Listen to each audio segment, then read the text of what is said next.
Okay. So I want to go ahead and That's nice. introduce everybody properly.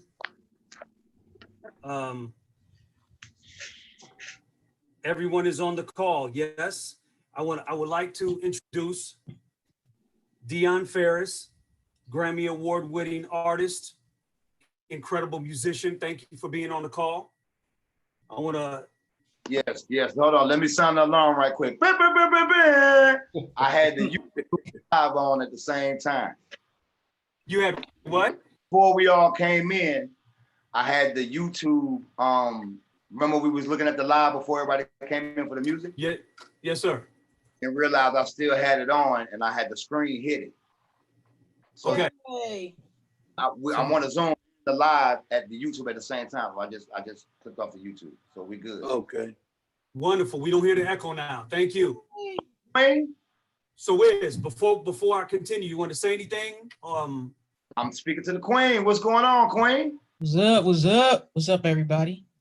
Dionne Farris, we have brought you out of the atmosphere of Saturn and all that. So let me go ahead and continue introducing everybody. Dionne,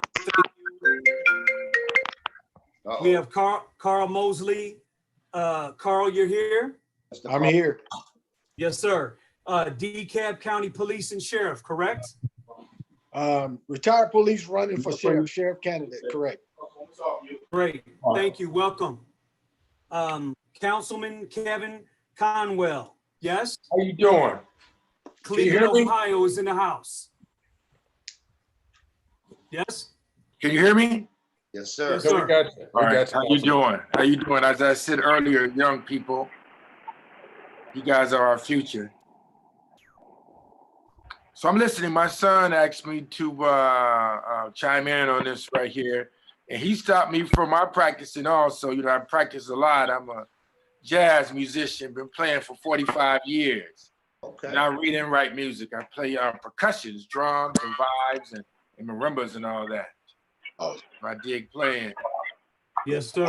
Yes, sir. So salute to you and thank you for joining the call.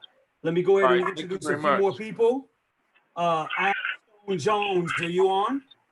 Yes, Al Jones is in. Thank you for being on the call. Thank you for having me tonight. Keith A. Lewis Jr., are you here?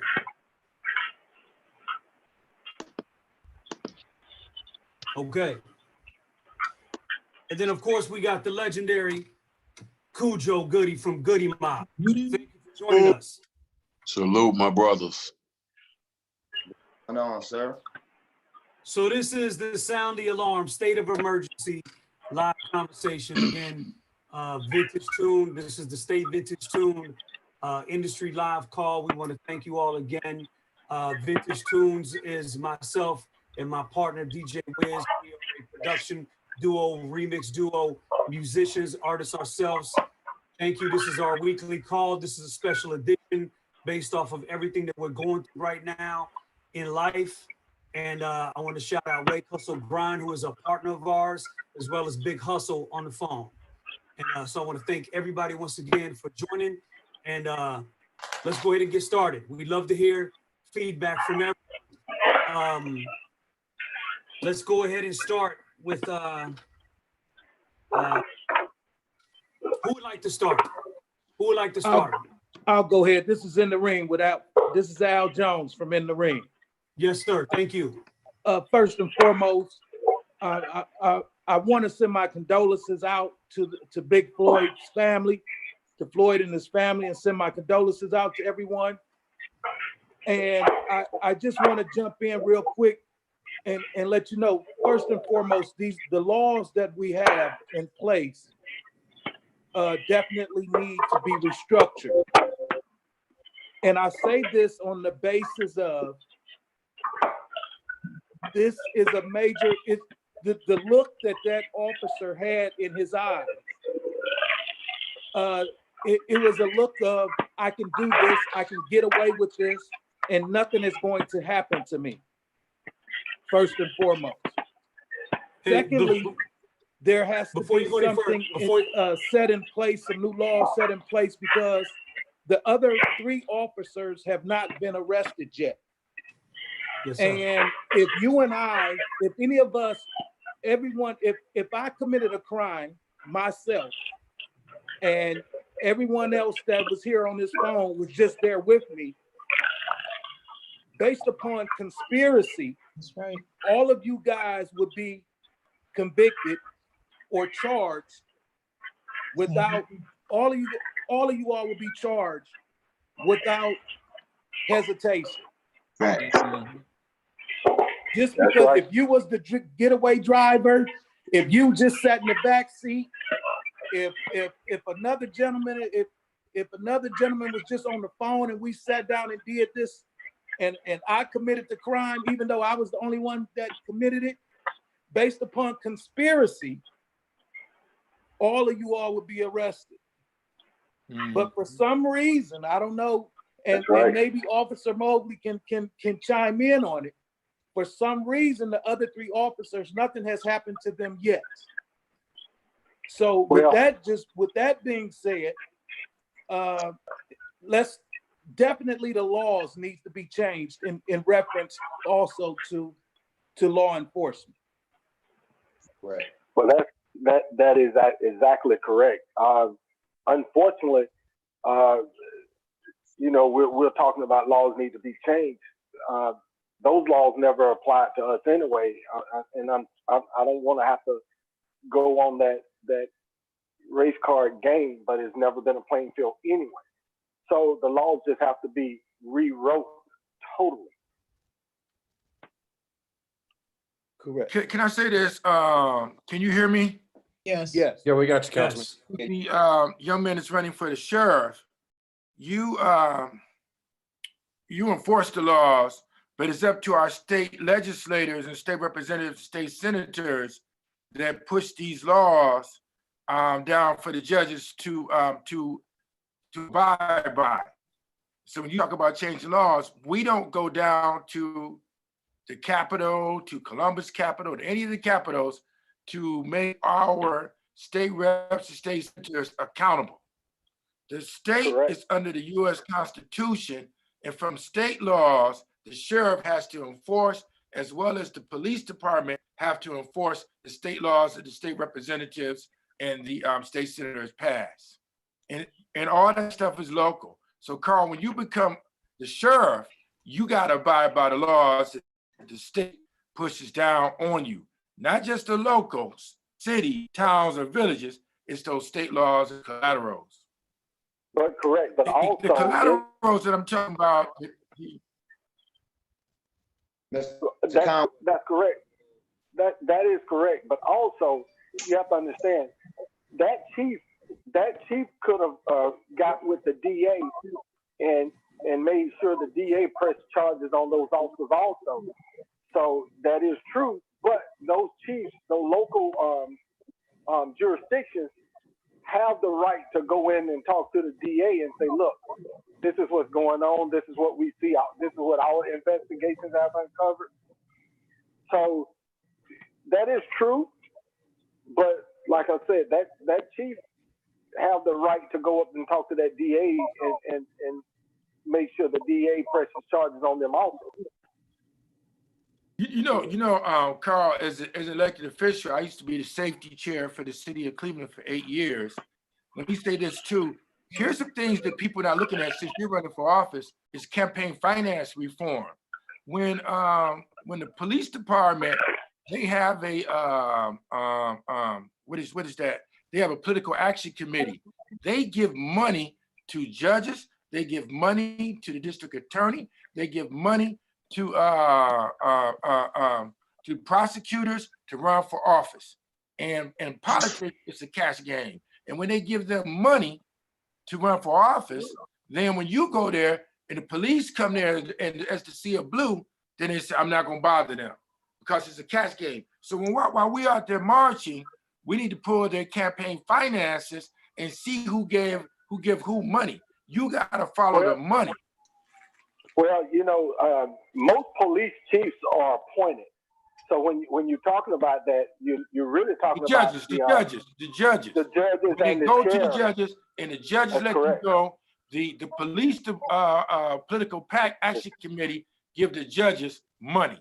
Some of the That's district correct. attorney people run for office also, they give That's them correct. money. So when they go, and then the African Americans that go in front of them, you didn't give them any money at all. You got to follow that cash also. And we Well, don't you know, do that.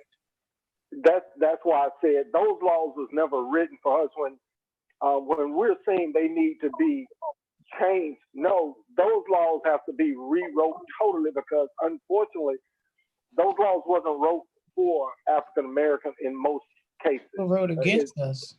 Right. It's right. They were not wrote for us. They were wrote against us. So the laws need to be rewrote totally. But not only that, we need to be in order. We need to be voting and putting people in place that's going to represent us. Correct. Can I say this too about the voting that you mentioned? A lot of African Americans do not like to sit on jury duty. So we have to vote and we have to sit on jury duty. That's very, very important. Let me say this also about judicial inequality, that when we were doing the 137 shots in Cleveland, the police cornered Timothy Russell and Melissa Williams, and they murdered them. They murdered them back in 2016, okay? So me, Councilman Kevin Conwell, former Councilmember Zach Reed, and Jeff Johnson went into the courtroom of Judge John O'Donnell. And it was a sea of blue, Carl, future sheriff. There was a sea of blue, a police officer staring down the judge, staring him down. So and they intimidated Black you. Lives Matters was outside marching, and while we were outside marching, the police officers were in the courtroom dealing with this. So there's two things going on. We gotta vote, we have to serve jury duty, and we gotta get in those courtrooms when this happens, because what's going to happen in Floyd's case, the police officers will be in that courtroom staring the judge down while we're out marching. We got to get in there, and Carl knows it too. You're most definitely correct. I had an opportunity to speak this morning, and that was one of the things I brought out. When we're saying when you go to court, the first thing they tell you is you're being judged by a jury of your peers. Right. Well, if your peers look like you and don't look like us, what do we think is going to happen? And unfortunately, being honest with you, it even goes to show when we have cases of African American officers or Black American officers get in trouble, we are still judged different than some of the other officers that are not Black Americans. That's true. You know, so we have to get out and be on the jury. We have to become voters. We have to become legislators. We have to be more involved and get active in our own community and in the local offices. Well, you know, Carl, we got to get in that courtroom. We talk about Floyd. We're out there marching. We're shining the light on what's going on. But when his trial is going on, we as African Americans must be in the courtroom every single day. And if that judge says it's going to start at 9 a.m., we have to be there at 8 a.m. because the police officers, they're going to be there and they're going to stare this judge down to let this judge know, if you don't let this this cop go, then what we're going to do is try to get you unelected. But he has to see African Americans in the courtroom also staring this judge down and putting pressure on him as well. And I'm a firm believer. This is my first time running, y'all. I just want to let y'all know I'm not a politician. I've never ran for anything. This is my first time running because I've ran into so much injustice. We have to hold these people accountable. We need to, these judges, the DAs, the CEOs, the mayors, we have to start holding them accountable. Even the sheriff office. If they're not doing things like they're supposed to be, we need to vote them out. Let me tell you this. There was, as I mentioned, future sheriff, in 2016, the police officers chased Melissa Williams and Timothy Russell, and they murdered them. They cornered them at a school in East Cleveland in Kirk, and they murdered them. They shot them down like dogs, 137 shots. The head of the CPPA, Fumer, gave them donuts and coffee. They had a picnic. And you know what that is. Wow. Nigga. Right, that's what they had. So this is what I did. This is what you got to tell them, the council members to do. You can go online and you can write down Councilman Conwell versus Judge John O'Donnell. I went door to door, my son would tell you, and I told my residents, and I wrote a letter, and I told my residents, do not vote for Judge John O'Donnell for Supreme Court Justice. And I went out and I signed the letter, and guess what happened? He did not make judge, and while they were out there marching, I was going door to door, registering my residents, and we made sure that Judge John O'Donnell did not become a Supreme Court justice. I did that to teach the other judges a lesson. You can't go around murdering Black folks, because when you march, they will join the march with you, and it's no more than exercises. Somebody got to do some swinging and some hitting and start going upside these folks' heads and making their local council members work. Go online and you'll see it. Judge O'Donnell versus Councilman Conwell. That's online. And we made sure that judge did not make the Supreme Court justice. And we did the same thing in the Tamir Rice case. We did the same thing. I'm gonna say this, and I'll conclude. When Tamir Rice was murdered, and Timothy McGinty told the grand jury, no Black folks was on the grand jury because we don't like to get on jury duty. You know that, future sheriff. So he told them, do not indict these two white officers, Timothy Loman, and there was another one, for murdering that 12-year-old boy that reminded us of Emmett Till.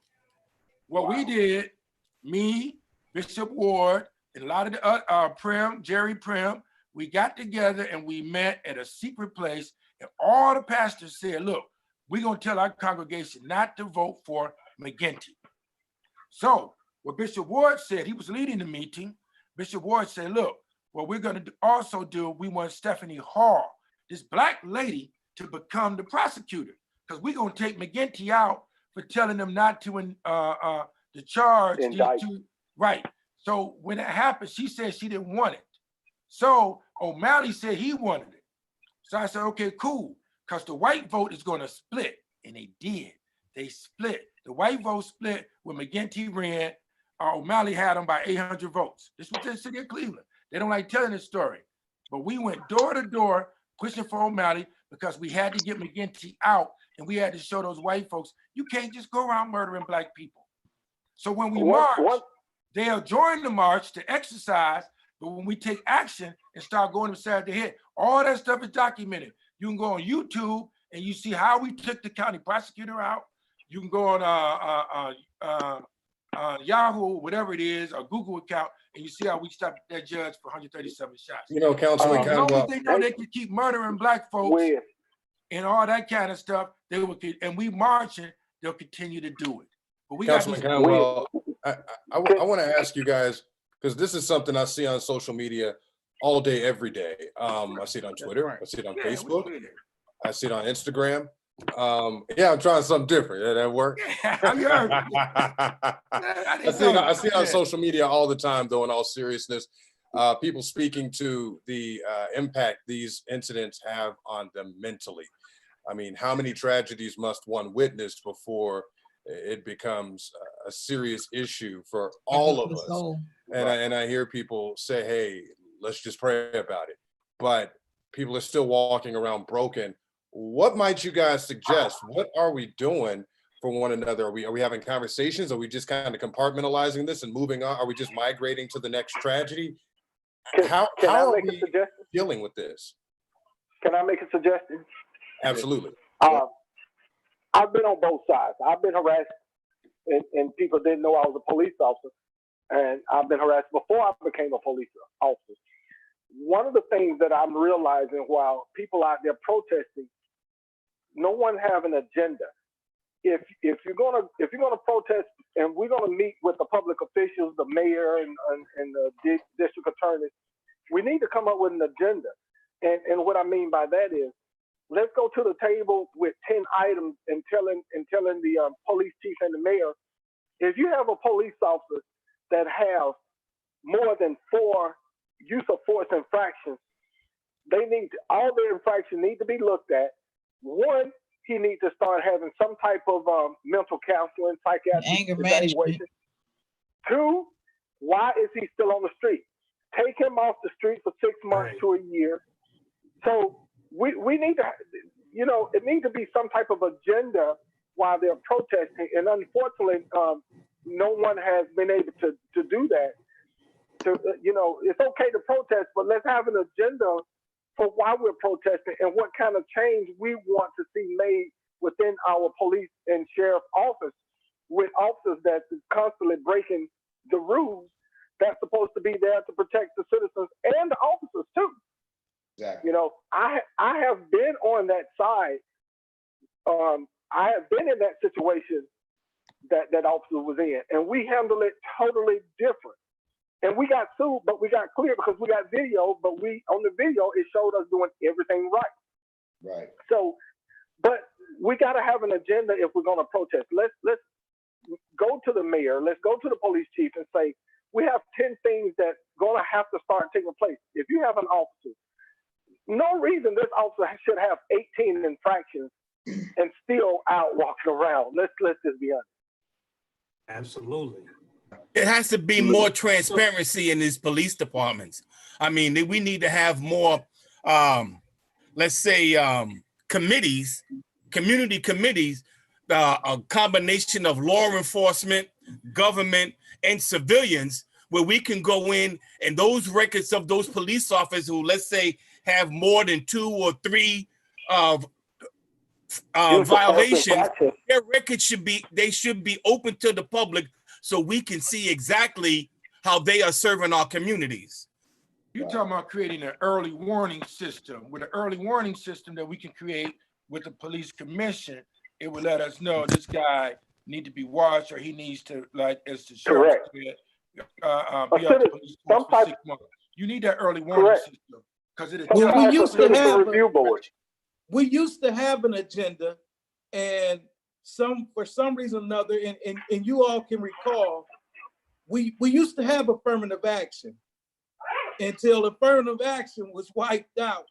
I mean, we had, without affirmative action, we wouldn't have had African Americans in law enforcement, African Americans working for the fire department, and we had to do a heavy minority recruitment in order to get that established, to have some form of representation. And then once that affirmative action was wiped out, it really hurt our community, the Black community, a lot. Why we have to go to the ballots. That's where it's going to be. We have to educate our people, especially our young people, how important it is. They hear vote, vote, but y'all don't really understand. I'm not talking about present company.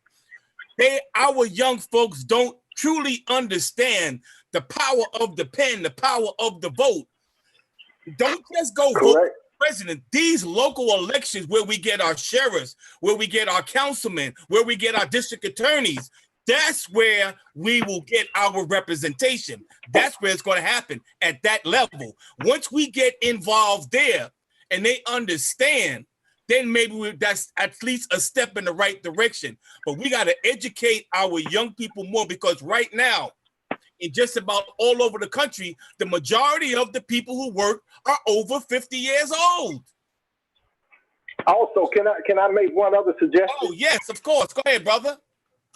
And I don't mean no harm and no disrespect, but we as and y'all please understand and forgive me for what I'm about to say. I'm gonna say Black Americans. I'm not gonna say African Americans. I'm gonna say Black Americans. Home is for Mr. Mobley. As Black Americans, we need to get out of this thing saying, I'm not gonna be a policeman or a sheriff, or being in law enforcement, I'm not gonna be a snitch. Because if we don't start being a part of the system and being able to govern our own community, our own county, our own neighborhood, we're leaving the governing to what we see. We got to get out of that, and we got to start being able to recruit, but not only recruit, being able to pay people a decent salary that would make them want to become law enforcement firemen and being back into our community, because what we've done is given a lot of rights away. if you look at a lot of departments are one-sided. DeKalb County is culturally diverse. Atlanta is culturally diverse. But a lot of these departments, look at Minneapolis, look at that department, and if you go in and look at the ratio from black to white, you're gonna see a big number. Yeah. So let me ask you a question, Carl. Is there a set standard for all police precincts, or are they all different in operations and procedures? It's a good question. What do you mean? Can you be more specific? Basically, is there an across the board way that police officers are supposed to operate universally or nationwide, or is it specifically just each individual precinct and they have certain standards that they practice? We are governed, like Georgia, we are governed by post police standard training. So is that universal? Is that police standard training universal? Yes, for Georgia. Now, different states basically operate the same way. We have posts, which is in Georgia. Let's say Chicago, they would have their own training standards that everybody has to have a certain amount of training. Let's say Florida have the same things for Florida agencies. So we are governed, but we get trained. Trust me, we're training, but we can't make people not be knuckleheads. Well, people are people. That's the thing. But so, can you tell us, as an officer, what does the training consist of? Well, I mean, let's say, okay, prime example. I just had to take a class of use of force. Okay, big thing right now. I just had to take a class for use of force. Use of force falls up under what just happened. It tells you verbatim of what not to do.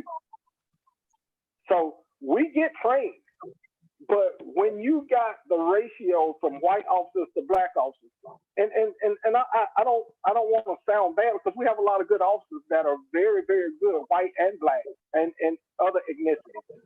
But when you got officers who have not been around certain ethnicities and don't know how to act and don't know how to treat them, and all of their peers and friends are one way, it carries over. It carries over. And that's why we have to pull our numbers up. That's just the bottom line. We got to pull our numbers up and become more involved, like the councilman said, and equal that balance out.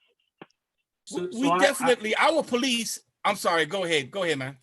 So I have a question, and I want to echo from what I think she was getting at is I think training is one thing, but what is the threshold of, so if you were just working a regular job, let's take the police force out of it for a second.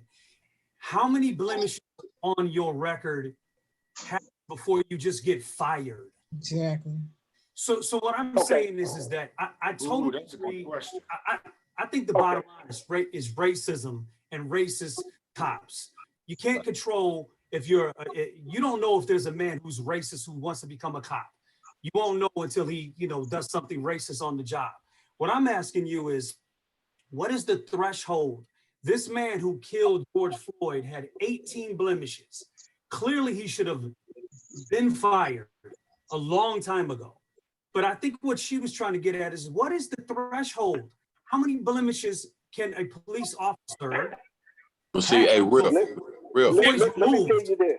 There is no standard. As Sheriff Mobley said, and I'm already giving you the victory, Sheriff, because the victory is yours. But as he said, that's one of the problems we have as a nation.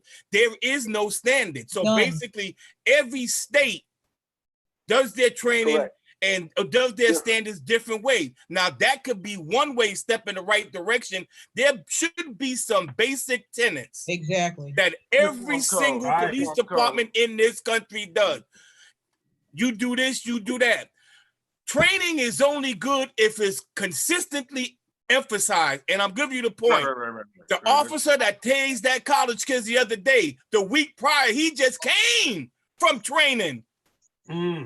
On how to properly approach and how to properly arrest someone. He had just had the training, but he didn't use it. So, I'm an old sergeant can I- major. I say training, training, training. You That can was never a- have too much brother. training, but the emphasis got to be on That good was training, Can I say and you something have right to quick? have a culture. It's the culture in each precinct. Right. That was Can I say something right quick? brother. That was a brother. I Khujo, want to go say ahead. something right quick. Oh. I'm going to just tell you this. Dekalb County, which is in Georgia, the city of Atlanta, APD, they are very aggressive on disciplining their officers. I can assure you, in DeKalb County, you would have never had 18 violations and infractions on you of that nature and still have a job. Nobody in any other job could have that. No. DeKalb County would have fired you. Man, let me tell you, if you get too many accidents within 1 year, DeKalb County will fire you. So if you get too many use of force, DeKalb County is very aggressive on that because see, DeKalb County don't want to be sued, just like City of Atlanta don't want to be sued. Other agencies are not as up to par as DeKalb County and City of Atlanta is. So like you were just saying, somewhere along the line, they need to come across the board with some type of training standard across the board. And saying, if you got so many infractions, here's the thing, this is what's going to happen. You're going to be taken off the road. You're going to be mental counseled. You're going to have to go and seek psychiatric evaluation, or you're going to be fired. Okay, let's Can I ask a question to Carl? He's a law enforcement officer. Before we move forward, I don't mean to cut anybody off. I want to get everybody a chance. I think Willie was getting ready to go there. I want to hear from Dionne and Khujo. Khujo, I know you had chimed in. Khujo, can you go ahead and give your perspective? Man, my thing is, it's ugly, man, because they've been doing this to us since we came to America.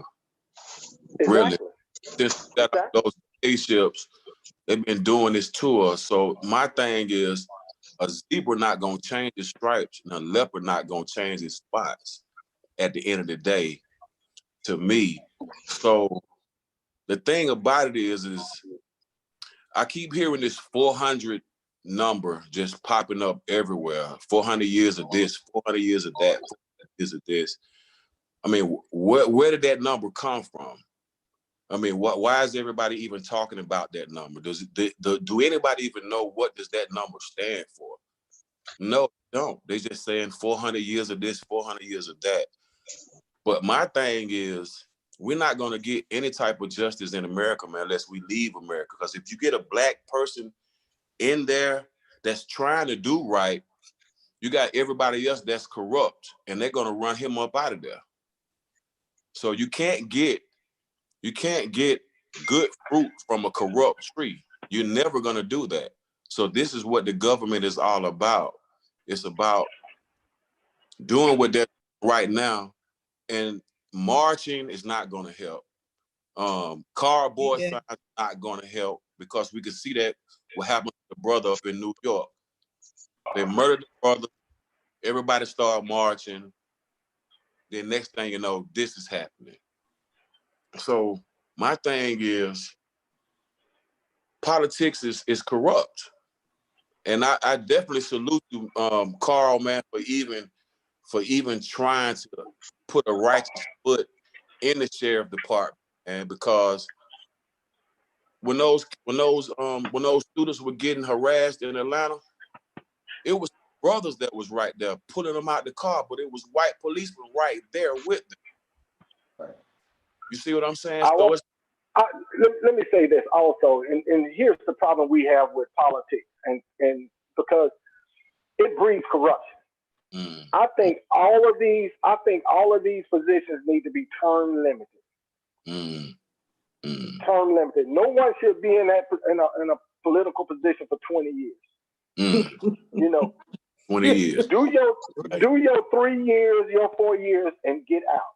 No, you know, do your 3 years, your 2 years, and leave, and let's turn it over to the next generation. I would say 3 years at least. Well, I would say their terms need to be just like the president. You can serve 2 consecutive terms.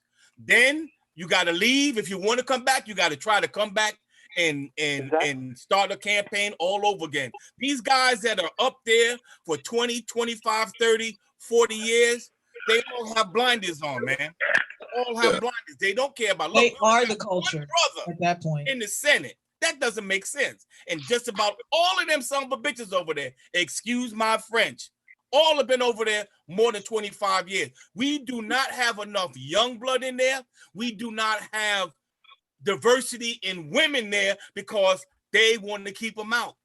That's the only way we got it. The only way is to keep pushing hard and hard and hard to vote their asses out. But you know what? Because it's not going to change overnight. You know what? I have That's a question for the councilman. That's a question for the councilman. This is America, Kunta. This is America, Kunta. And these white folk can do whatever they want to do. You can vote all day. Look at what happened with Trump and Clinton. Everybody wanted her in there. They didn't. But somebody wanted a person in there that couldn't be bought right now. All these other presidents that came before him, they can easily be bought. But this one specific one, you can't buy him right now. Right. We had a brother in that last term, fucked everything up. I mean, you can right now, agree with me right now, but yeah, it's fucked up right now. And my thing, stay out of white folks' business, because that's what politics is. It's white folk business. Politics wasn't even meant for black folks until later on. So when black people get into politics, they naturally want to do right. They naturally want to look out for their people. But you got other corrupt people in there that don't want to see that. And if you're not wearing the same clothes they wear, you got to get out of there. I can say this, that African Americans have been in politics since the beginning of the time. Frederick Douglass was a politician. Right. Harriet Tubman was a politician. Republican. They played all their individual roles. And you have to also keep in consideration, coming November 3rd, we have over 470 congressmen up for election, seats up for election in Congress. So it's really not even you can and they don't all even get worry paid. about the presidency. They all get paid. Let's focus on these 470 seats that are going to be available come November 3rd. They all getting paid. Well, you got to focus on everything. To pass legislation. You got enough money, you can get this law passed. You don't have enough money, that law won't be passed. This law will be passed. It's a game. Politics is a game. Voting is a game. Of minorities and people of color in there. If we have minorities and people of color in there, people that look like us and think like us. But all my skin folks ain't my kin folks though. Of course, they're corrupt. They get corrupt when they get in there because it don't. At this point, it don't really matter if they black. People are becoming corrupt over money. Right. Period. Right. They have no standards. They have no values, and they have no morals. Right. At all. Politics is just like the music industry. It's about money. Right now, the only reason why people are getting upset right now is because a white man killed a black man. Now, they kill niggas all day in Chicago. Where is the uproar? They kill niggas all day in California over gang murder. Where is the uproar? Why niggas ain't marching down there? Because white on black crime is money. It makes money.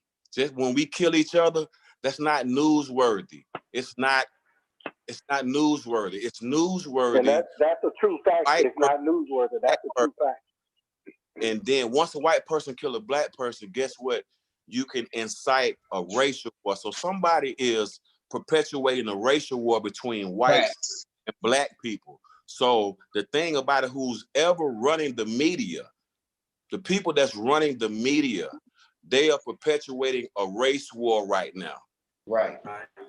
You don't see no other race of people going at it right now, but white and black people right now. Somebody is perpetuating a war right now, just like they do all other wars. Somebody is playing both sides of the fence right now. If America is going to war with somebody, somebody in the middle is getting paid right now. So that's the whole thing. It's about money right now. Money.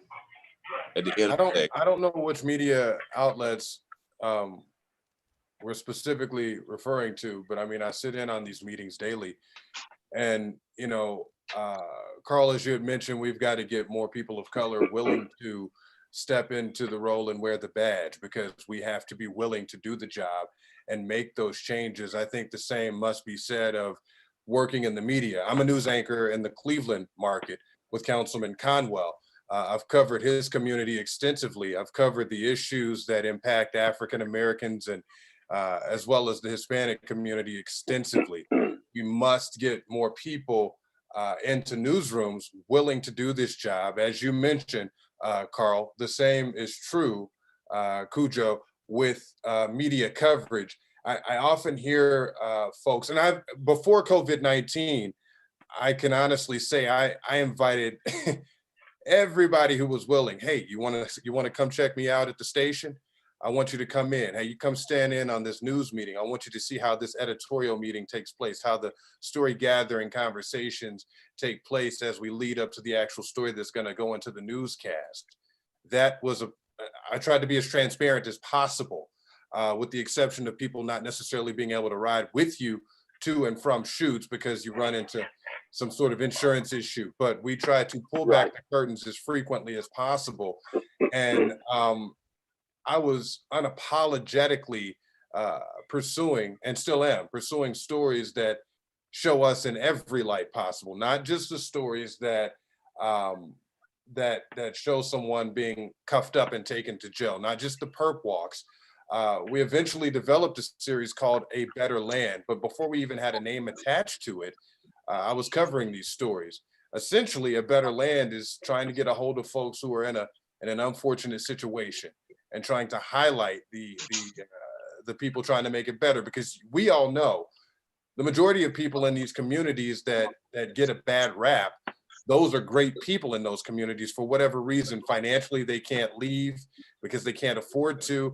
But it, again, is the minorities I say minority in terms of the people who have bad intentions in those neighborhoods that have had a bad reputation. The majority of the people have good intentions in those neighborhoods. It's the small number of people in those neighborhoods that are causing the problem, but we try to highlight the people who are trying to make it better.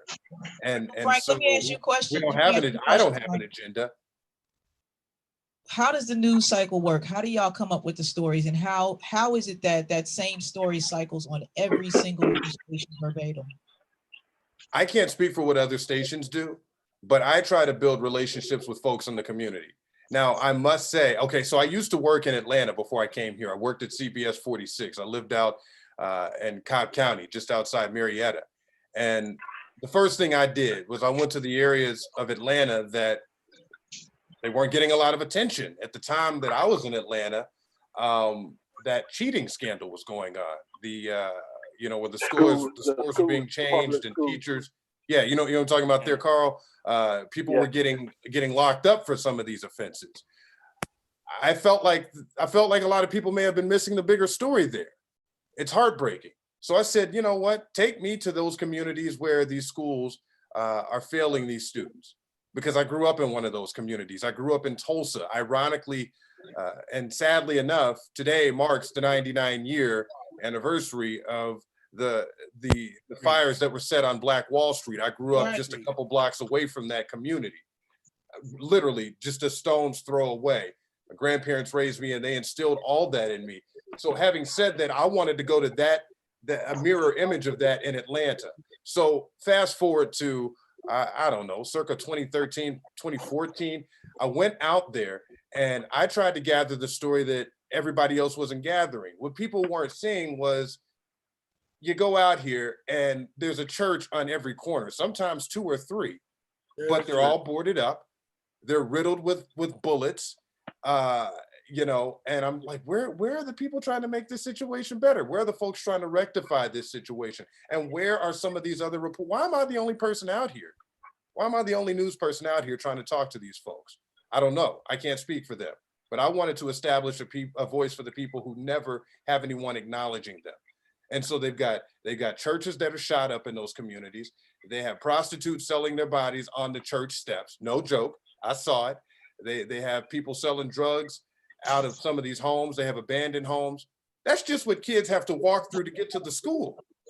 That's the obstacle course they have to walk through to get to the school. And then once they make it to the school is failing them. They're changing test scores. They're not really teaching. Right. And so I wanted to tell those stories. So those are the types of stories I pursue. I'm in those communities trying to make sure that I give a voice to the voiceless, for a lack of, I don't want to use a cliche, but that's ultimately what I'm out here trying to do. I can't speak for any other reporters, but a lot of people seem to think that there's this agenda that we just kind of pull a name out of a hat and say, we're going after Carl Mobley today. Let's see what we can dig up. And that's not the case. We find out I find out what is important to the people who look like me. Those are the stories I'm trying to tell, because if I have an interest in it, then I know they're going to have an interest in it. And I've moved around quite a bit. I've worked in my hometown of Tulsa. I've worked in St. Louis. I did the same thing on the east side of St. Louis. East St. Louis, I did the same thing in Atlanta, and the same thing I've done here in Cleveland. And I find that something that is true in our communities, when you walk in someone's home, you say, what's up? The first thing we did, guys, when we got on this, we said, what's up, right? We acknowledged each other. So that is what I make it a point to do when I cover these communities. I don't have to be from the ATL to cover their stories. I'm from a similar community. So I go out to those communities that you're talking about, Khujo, on your albums. I listen to all that stuff, man. And I go out to those communities and I say hello to those people. I speak to those people because I think that that's important. And then they reciprocate that. And then they're the ones calling me saying, hey, Frank, I don't know if you could do something with this, but this is the issue. Or, hey, man, we got this kid coming up and he's doing great things. She's doing great things. Come holler at me. And that's how I cultivate my stories. That's how it works for me. I like that. Yeah. And you know what? Shout out to you, Khujo, because it allowed me to travel to Atlanta before I ever physically visited Atlanta. And, listening to what you had to say about where you grew up, it let me know that I wasn't alone. And it inspired me to tell those stories once I finally got my foot in the door with this career. So I hate it if, in fact, you've encountered some people who had some sort of agenda. But dude, that's not what I'm after. I'm really out here trying to shine a light on us and let us shine in the best light and brightest light possible. See, the thing is, like, you're one of you that's doing that. But see, a lot of people say, well, Georgia, man, black mayor, black this, black that. But they corrupt too. I mean, the black ones are more corrupt than the white ones because they sit back and say, you know what? I didn't do it. You got a black mayor, you got a black this, you got a black that. My hands are tied. It's not me. So that's why I say if people are gonna get, especially our people, we're gonna get into politics, which I strongly say don't do. If you're gonna get into politics, know the history, man. Know the history of who your people are. Know the history of who you are before you got over here on boats. See, that's the thing. Most of our black politics, they don't know the history of our people before we came over here on boats. That's all they know is the slave ship that was called. That's all they know. They don't know nothing else after that. So what I'm saying is black people, we are in a corrupt ass room right now. And you trying to be not corrupt, not you per se. Just I hear you. Do something for our own people. They hurry up and get us up out of there at the end of it. So Khujo, I have a question. If I may, Khujo, I have a question for you. And I also want to direct this to Dionne because you're the artist in the room, which I believe has always been the messengers of the music from the streets of life, right? You've always been, from the beginning, hip hop has always been the message and the delivery of the message from the youth. So, Joe, for you, I agree with everything you said. You talk a lot about corruption. Khujo, you wrote a record called Cell Therapy. I mean, you've made a lot of classic albums, a lot of classic records that have, you know, touched on social ills and a lot of these things, but Cell Therapy in particular. This record came out in the 90s, right? And Yeah. to me, this record was incredibly relevant then and incredibly relevant now, right? Why do you believe that this record that you wrote this long ago is still relevant in 2020? Is it the corruption or is it more? Well, you know what? I'm glad you asked that, because with that starts off dealing with my people first. I say young girls, 13 years old. That's the mother of the family right now. 13 years old, exposing themselves in a strip club where niggas that look like me come and throw money just to see them naked. Dick and Hank. You feel what I'm saying? So I'm saying that's another type of corruption. That's like a spiritual corruption right there. Yeah. Preach. But people not gonna get on that type of level when you start talking about spiritual things. Right. So that right there, that's somebody's future mother right there doing what she got to do, you know what I'm saying, to support whatever she have to do. Now, I don't know if that person has a father in the house or not, but I know damn well a real father knowing that if his 13-year-old daughter was somewhere in a club showing her ass for money, he would be in that shit, drag her out. It starts with your own people first. Number one, where the fathers in our house right now? I came up out of a one-parent household, but I'm in a household right now where I'm trying to be here for, I got 4 sons. I'm gonna be here for all 4 of my sons. Right. So number one, we're gonna have to stop that cycle first. You gotta start at your house first, inside your house first. Right. Then work your way outside the house. Like right now, it may be say, motherfuckers might not like it, that's fine. I'm cool with it. I'm cool. But my people need to know the truth, man. We need to know who the hell we are. We need to know why we over here in America in the first place. And we need to know, okay, well, where was Jesus at when we came over here?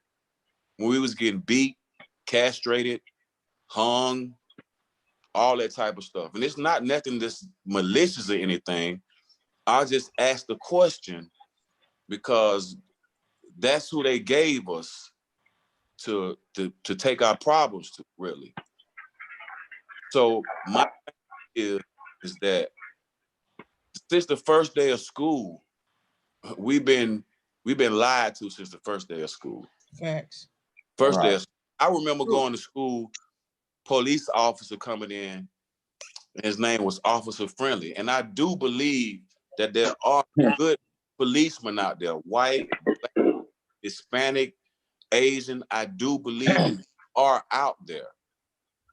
But my thing is that somebody is instigating a war between black and white right now. It's not a war between black and Asians. It's not a war between black and Africans. It's not a war between black and Russians.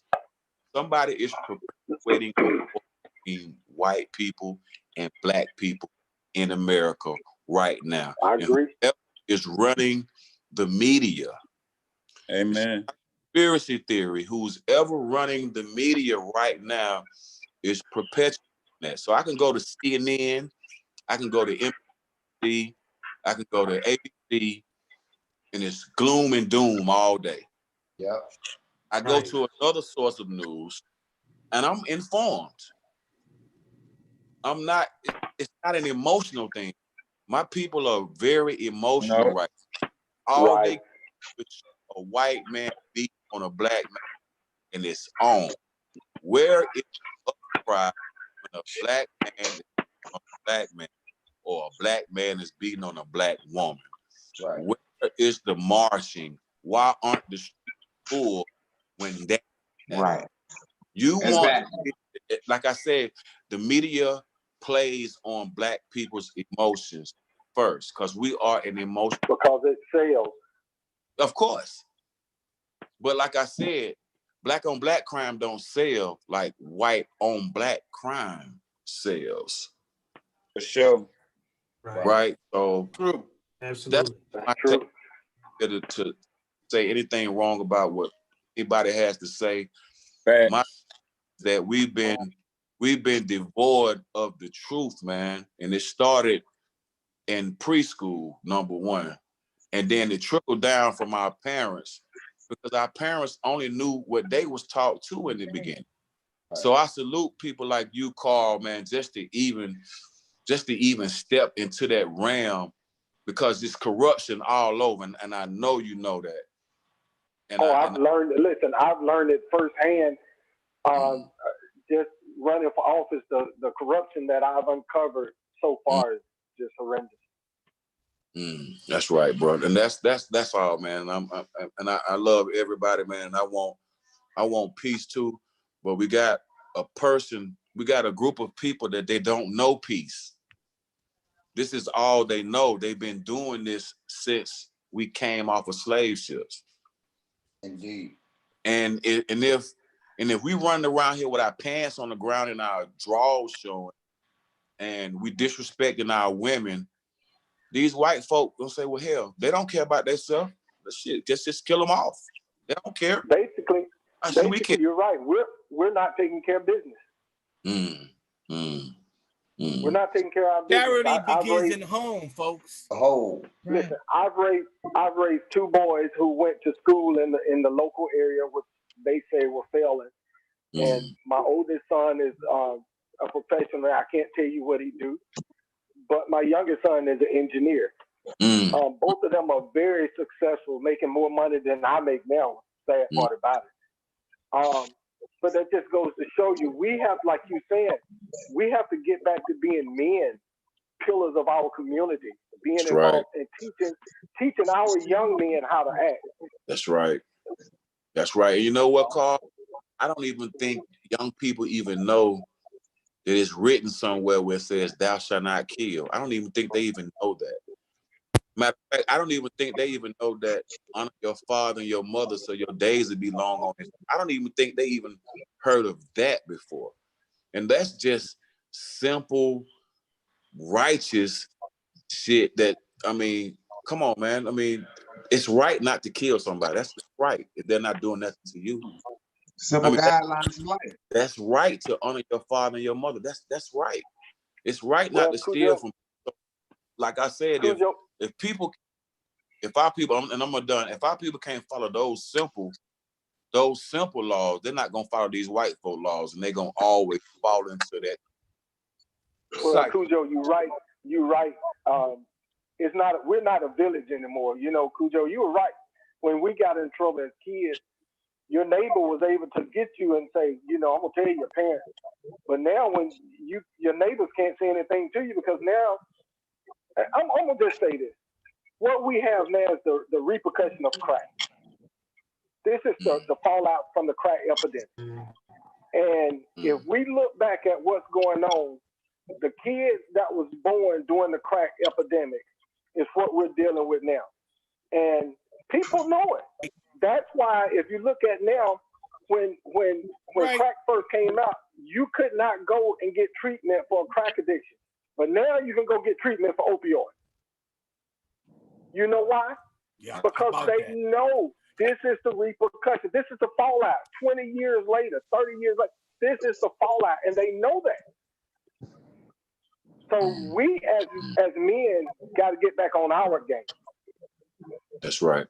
That's why we get back to the saying, it takes a village, because it does take a village. And that's why I feel one of the ways to try to repair some of this is we have to have the community has to have a better relationship with the police department. I remember when I'm growing up, I'm 69 years old, almost 70. I grew up in the projects in New York City. And the police officers, they walked the beat in the projects, and we knew the police officer's name, and he knew our name. So we got to get back to know if I'm a cop, one of my obligations is to know my constituents, to go and meet my people, knock on Mr. Khujo's door, knock on Mr. Mobley's door, knock on Mr. Wiz's door, knock on the door. Hey, I'm Officer so-and-so. If you have any problems, I'm here. We got to stop this shit about stitches for snitches, because it takes everybody. It's going to take all of us together, not just the brothers and sisters, our white brothers and sisters too, because we got to bring them in here. You feel me? We got to bring all of us in together. Absolutely. Tyrone, I could not agree more. I could not agree more. You say it takes a village, and that old adage is certainly true. You mentioned the beat cop walking down the street, knocking on doors and introducing him or herself to everyone. That's community policing. And people getting involved. That's exactly what I'm doing though. Like I'm assigned a beat. I introduce myself to folks in that community. You know, I want to be a part of that village. And it does take everyone, and it does take us immersing ourselves into fields that may not have necessarily welcomed us in initially. And for instance, being a cop, you know, being a police officer, being a member of the media, things of that nature. And the only way that's gonna, I mean, storytelling is powerful. Storytelling is powerful. You guys mentioned the Bible. Those stories are all applicable to the here and now. That is, you know, the material that you've written, Khujo, is applicable today because unfortunately these subject matters are evergreen. They're still happening. I grew up in the middle of the crack epidemic, and I saw a lot of what was going on. I saw everything that was going on from family members, and then to become an adult and having to extensively cover the opioid epidemic. And I'm sitting here saying to myself the same things you guys just said. Wait a minute. I don't remember these stories. I remember people being vilified for these addictions that they have. What is there a silver, is there a pill that we can take to just eradicate this addiction? I'm growing up wondering if this was possible because I see the coverage and the money that's going into trying to you know, treat people who are strung out on opioids. So, you know, my vantage point is the exact same, and that's why, you know, I'm here. I'm trying to put the stories out that matter to us. All the things you guys are saying are the exact same things I'm saying in the news meetings. You know, and it hasn't always been well received, but that's not something I necessarily care about. You know, I'm not telling stories I'm telling stories for us. Yeah, true. And you know, and I think it's safe to presume that's who you were telling stories for, Khujo. And that's who you tell stories for. Yeah. So Dionne, what is it? Dionne, can we hear from the lady in the room who also makes music? Dionne, can we hear from you on? Did you have anything you want to say? I mean, my experience even, you know, is going to be different than Khujo's because I'm a female, and I was in the music industry. But before I even get into that, I would like to interject that I think that there are some fundamental things that white people believe about Black people that helps to keep the imperial white supremacist system going. One is the fact that they truly believe in their heart that all of us and all of our ancestors came here on slave ships. I do not believe in my heart of hearts that is the case. We were coming over here before slave ships. Some of those people who we call Native Americans and Aboriginal Americans are our ancestors as well. But fundamentally, white people believe in their hearts that all of our ancestors came over here on slave ships. So that gives them the right to say, one, go back to Africa, because that they believe that this has nothing to do with us, and this land is never ours. They also believe that we are not completely human. We're 3/5 human. So these things, these fundamental deep beliefs that they have about Black people is the thing, in my opinion, that keeps this supremacist system alive and well. That's why you can get Aubrey to the way that they tried to stop him. And I heard on news media, people were saying, well, he should have just stopped. They feel as though they have the right to decide if we should be here or not, period. So that's a part of the whole white supremacist system, is they're believing, number one, we're not human. Number two, we all, or all of our ancestors came over here on slave ships. And three, that we're subhuman. So the music industry is just a microcosm of the world. So you have sexism, racism, corruption, you have all those things. And for me, being a female in there was a different experience, like I said, probably than even Khujo, because I'm completely disrespected on just off top shelf. Wow. You know what I'm saying? Straight up. Wow. I walked in there with all of my music done. I was not looking for anyone to give me a platform in that way to write songs for me. I had written all these songs.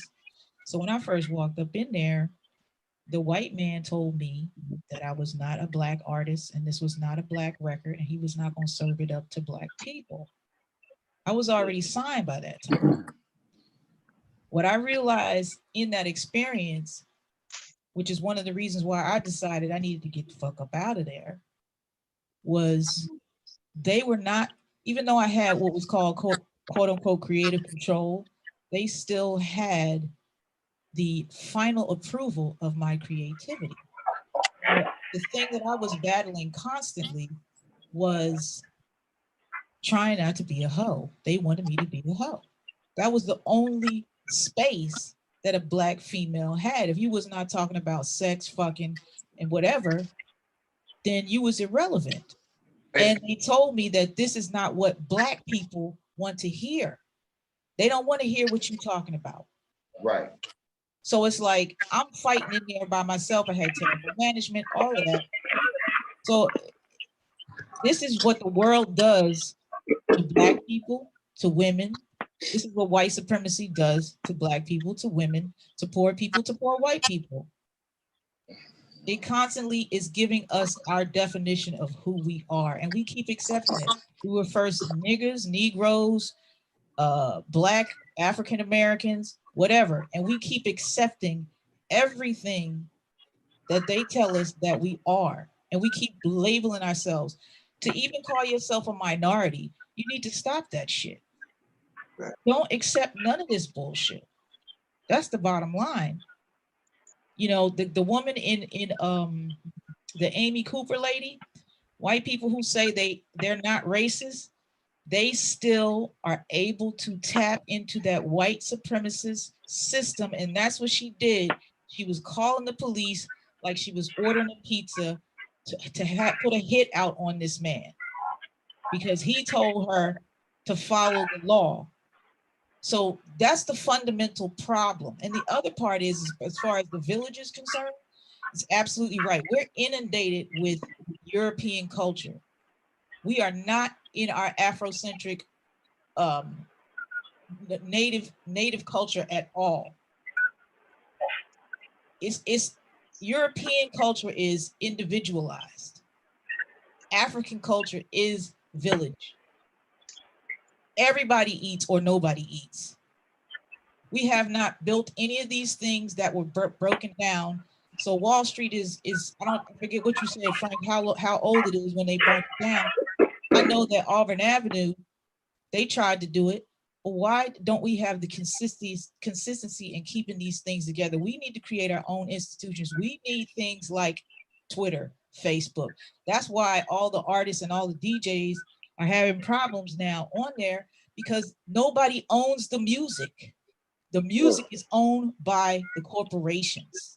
Or the platforms they're playing it on. They don't own any of that. So we need to create our own institutions, whether that's digital or physical. And in the last 20, 30, 50 years, we really have not done that. We wanted to integrate constantly. And King said, I believe we're integrating into a burning building. I'm so glad you said that. We're integrating into a burning building. A lot of us can't afford to leave this country. And now most of us can't leave anyway, because they locking this shit down. So inside of where we are, inside of this hellhole that we find ourselves in, we must create platforms equivalent to Twitter. We must create platforms equivalent to Facebook, Zoom. All of these things are apps that we can also formulate, but they haven't happened yet. Look, I didn't take the money. I didn't take the money, okay? When they wanted me to do what they wanted me to do and I realized what they wanted me to do, I was like, fuck this shit, I'm out. And my Jewish lawyer said to me, they're not gonna let you go because you are a cash cow. They've already made money off of you. They're not gonna let you go. I said, you know what? I already put it out in the universe. I'm out of this bitch. Out. 100%. It took 6 months of a stalemate. I did a second record with Columbia Records. And you know what? I had a song called So Blind. And I said, I have to kill all this evil around me. I must kill all this evil that wants to surround me. Take control, take a hold of my soul. Hey, y'all, I think I sold my soul to the devil and for such a small fee. Shame on me. You know what they said? Well, are we the devil? What did we do to her? They wanted me to write a whole new album. And I said, I tell you what, wow. if you want me to write a whole new album, by that time I had an opportunity to listen to Prince. I saw the Ray movie. At that point, I knew what the game was about. It was about catalog and ownership. And we give our ownership and our intellectual property away for trinkets. Just like the natives gave away New York for beads is the story. Hold on. Ain't worth shit. The catalog 20 years from now is worth its weight in gold. And that's why the DJs are having problems playing this music. That's why all on Instagram, they getting shut off because these people control the music. The music has always been a healer for us. We don't even have control over it at this point in time. So they only got 2 records off of there. But I was like, I'm not giving you another one to hold and to keep and to possess forever, ever. No, I'm not doing it. I'm not doing it at all. So let me say this. So the thing is, we saying village and all this, right? And that's absolutely true. So how do we get the village to listening the right way? What's the start? You have to have women involved. Indeed. You have to have just the fact Absolutely. that I'm the only female in this room. I'm grateful that I can have my perspective in here with you all, because you have to have your complete, you have to have your yin and your yang. It can't just be all moguls that are all males. You got to be educated. You said what? You have to be educated. You just can't have a woman in there. She has I'm not even saying it from that perspective. I'm not even going there. You have to have the feminine principle in there. And Christianity and all these religions have completely taken out the feminine principle. There needs to be more balance. Completely. Whether the woman is smart or not is irrelevant at this point. What the energy that she brings is something different than what masculine energy brings.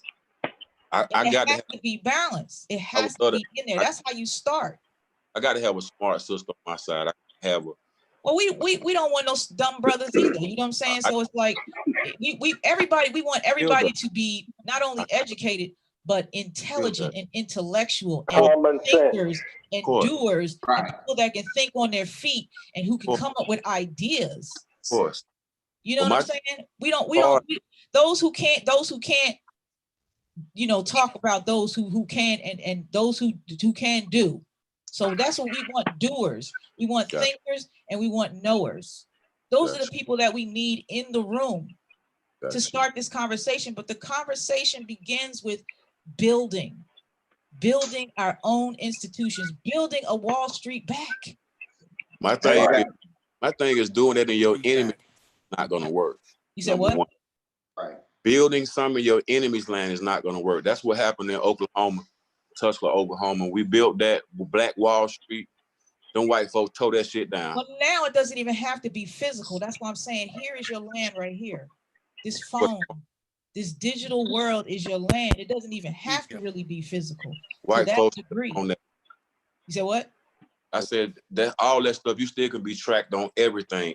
This computer, your phone, everything you still can track. They're gonna track us regardless. We still have to operate inside of. Of course, I understand that. You're right. You're totally correct. I agree with you on that. My thing is, just like the Black Panther Party was infiltrated because you're in your enemy's land.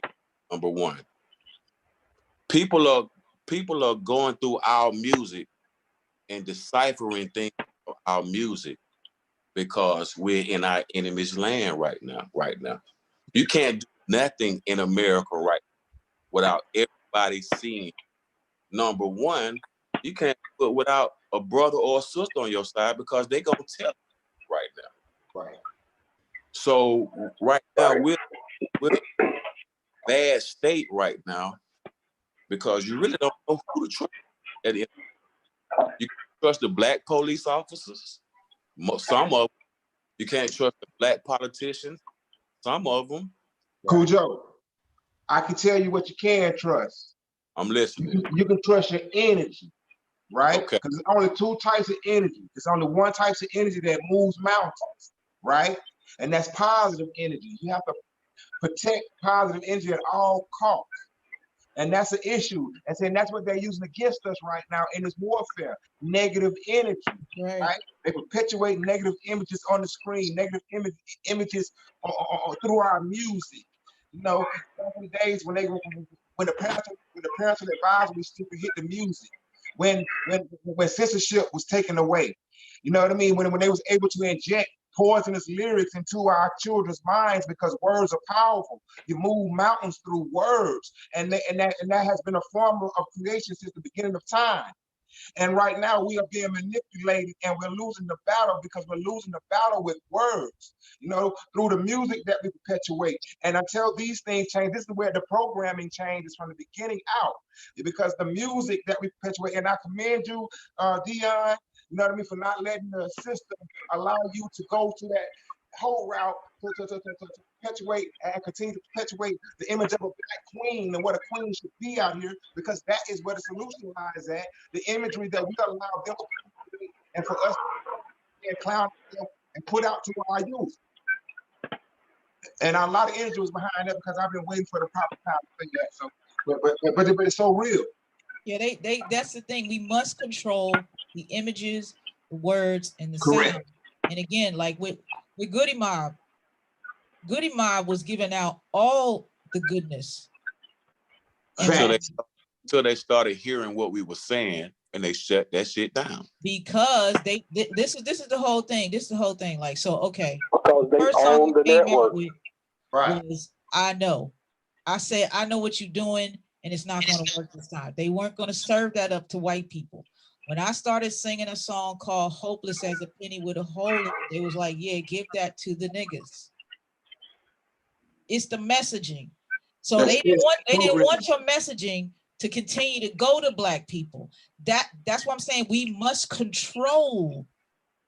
Exactly. We must control the intellectual property. So we can't continue to go and sign deals, any type of deals with these people. Now we don't have to, because we have all the platforms that we need to inject ourselves into the penny stock system at this point in time. Because that's all it is at this point. You ain't even getting a whole penny, you're getting pieces of a penny. Right. Correct. Even so, you throw pennies in the fountain and make wishes. A song is a song is a song is a song, and it's still gonna hit and it's gonna chime down all of those your chakras in your body, and that's what usually happens when a song hits like that. It hits all those chakras in your body. So now we have the ability to control that. So the music that Goodie Mob was making, Goodie Mob, we need Goodie Mob to keep coming out and making that music, because now y'all can control it. Y'all can put it through the system the way that they put it through the system, because we all on an even playing field at this point in time. No, you can't. No, you can't. If that's the case, they will be playing positive music all over the country. They not gonna do that. Of course they're not. Own that. Not through there. We don't own the representation. We don't own that. So when these people hear positive music, listen. No, I'm not talking about the music that y'all don't own. I'm talking about now. No, we own music. We own our music. Now, right? That's the music I'm talking about. Yeah, we own our shit. We didn't start our publishing. We own our. You own the masters too? Yes. All right, then y'all there then. Okay. Y'all there. Okay, so what I'm saying is that once people get wind of this message going across the airways, they stop it. Because I had to tell you the right person went to the radio station. They told your music is too positive. Your shit too positive, man. We need some ratchet shit, homie. Man, I heard that several times when I took the radio myself. We need that. So what I'm saying is, as long as we in our enemy land, and this is our enemy's land, because if it wasn't, they wouldn't kill us like they did, like they do all the time. They wouldn't kill us. So if you was in your own land, matter of fact, why don't we just go to the UN? Nobody speaking for us at the UN. Nobody. I mean, you might got Africans, but what about a nigga that look like me? Somebody that talk like me. He's not there for us. Let just know that the people that care about us is us at the end of the day. Yeah, let's send Dennis Rodman over there. You know, Dick Gregory made a comment in reference to policing and said that police should be licensed and insured to give them something to lose, and we should work on legislation for that. Just like you got a pilot has to be licensed, a driver has to be licensed and insured. You operating a vehicle, daycare, you know, a hairdresser got to have a license. Why shouldn't a police officer have a license? My thing, our people thought that they thought that the white man wouldn't really kill us like they killed us and worship his God at the end of the day. But you still got black folk going to church on Sunday, every Sunday. And, these white folks still killing us, even though we worshiping their God and everything. We got their money in our pocket. We eat their food. We pay their taxes. And they still kill us off every day. Like it's big game. And this, like I said, it's been happening since we got over here. And you might could say that, okay, everybody didn't come over here on slave ships. Okay, my people came over. People that look like me. And this is what we've been experiencing ever since we've been over here. So like I say, a zebra not gonna change his stripes, and a leopard not gonna change his spots. So my thing is, I stay away from killers like that. I stay away from people that don't think like me. Protect your energy. That's what I do. That's what I do. So if they don't agree, that's fine. I can understand why they don't. But I know my history, and I know who I am. And I'm not an African, because if I was, they'd be over here helping us. Why any African king over here saying, why are you killing my people? Right. Wait. I don't see them. Right. I don't see nobody.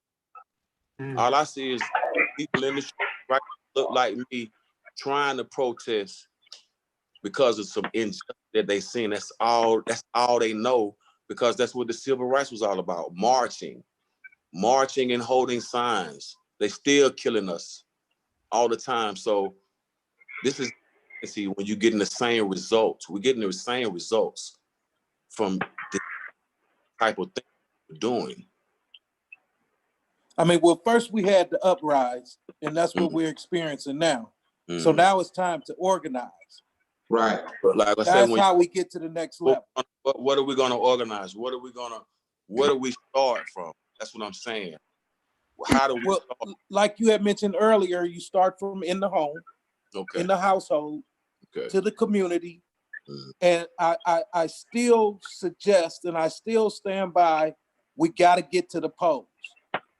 We have to get to the polls in order and get people in office that look like us, think like us.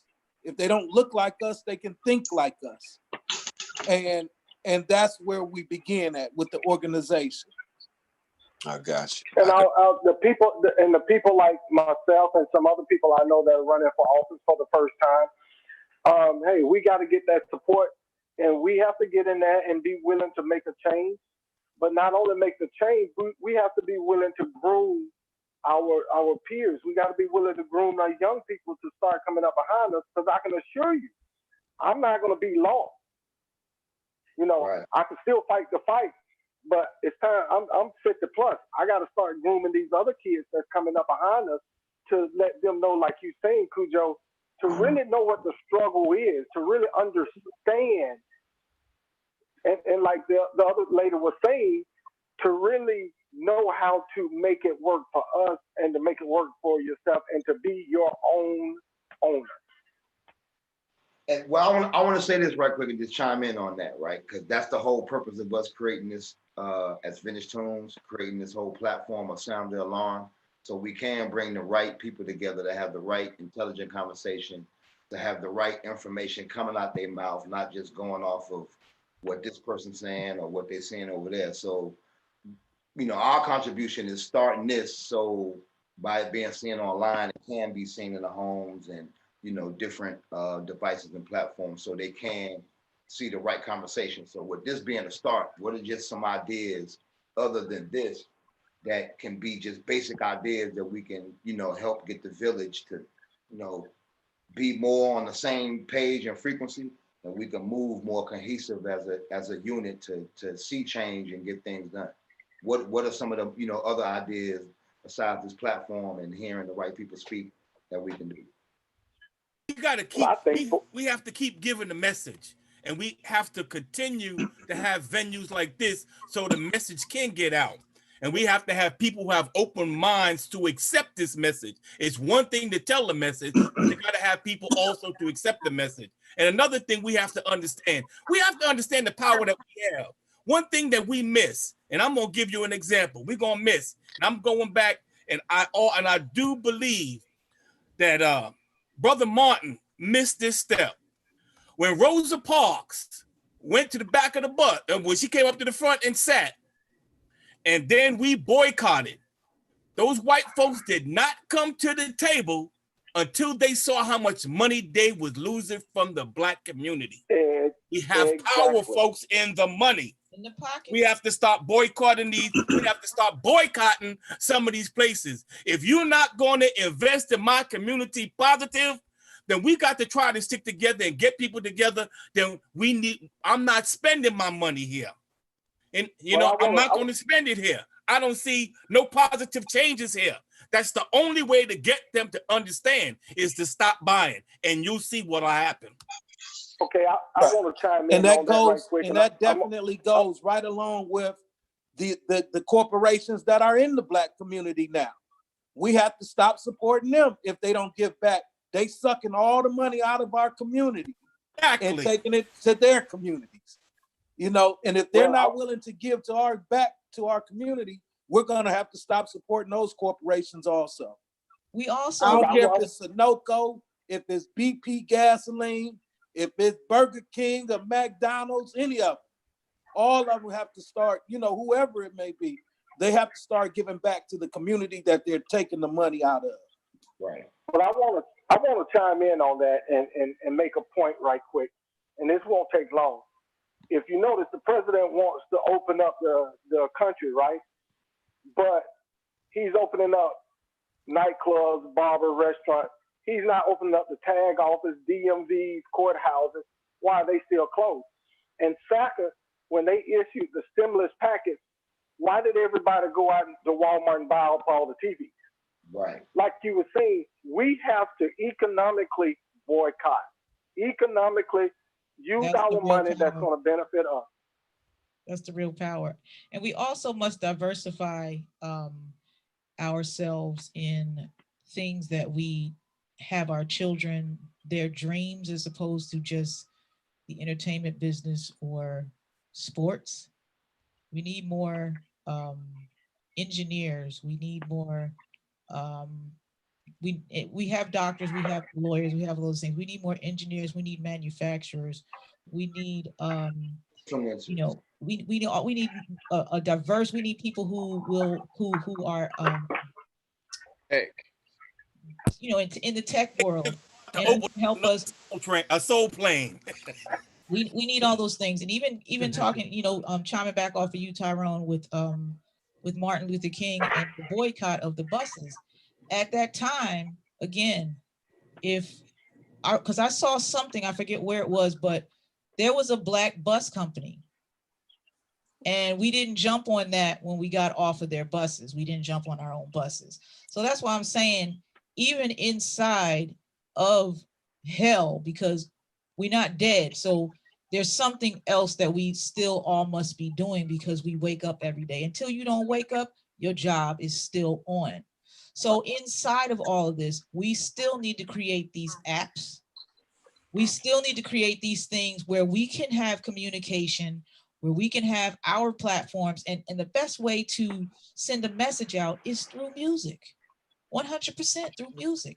That's what got our parents through. Marvin Gaye, What's Going On? That's why those songs and that music is still as impactful as it is today, because that was getting us through. That energy, as you said, big hustle, the vibration and the energy, and we must raise the frequency.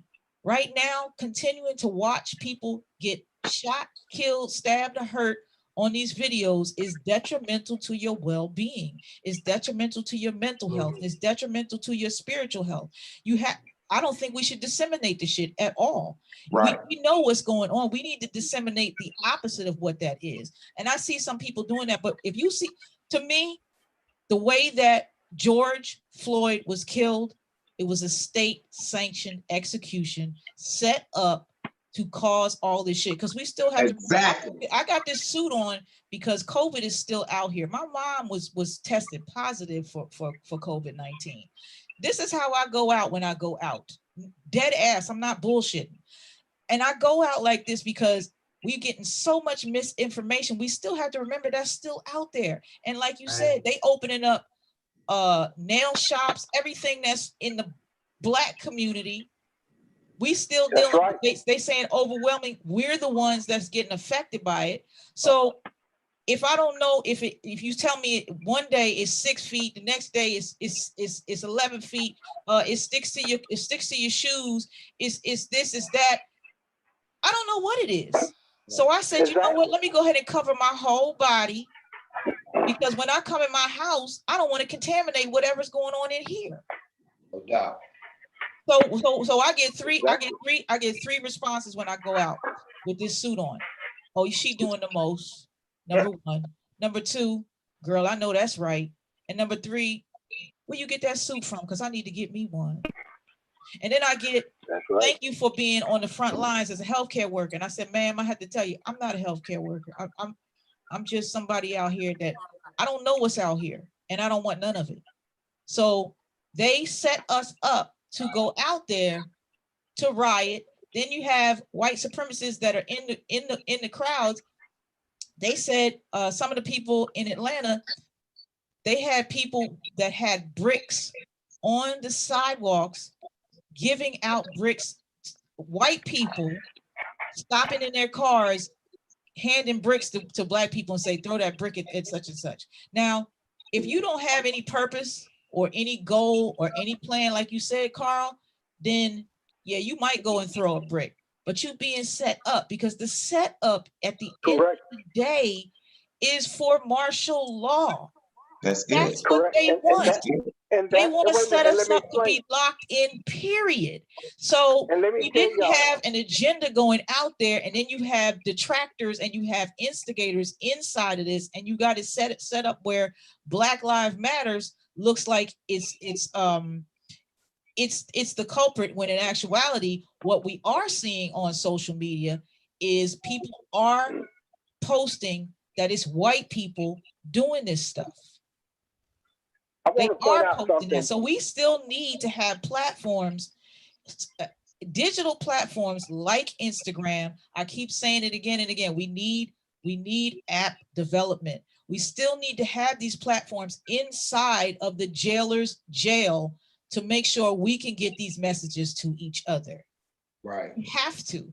We can't rely on them, because they're shutting us down. Even Affion Crockett today was on his live, and he made a comment about, it's not about the algorithm. These people who run these apps are deciding where your content will go and who it will go to. So Black content overwhelmingly only goes to Black people. They don't serve it up to everyone. White content overwhelmingly goes to everyone. And they say, well, they're thinking again, because they're the ones that's controlling it. They're the ones, it's their platform.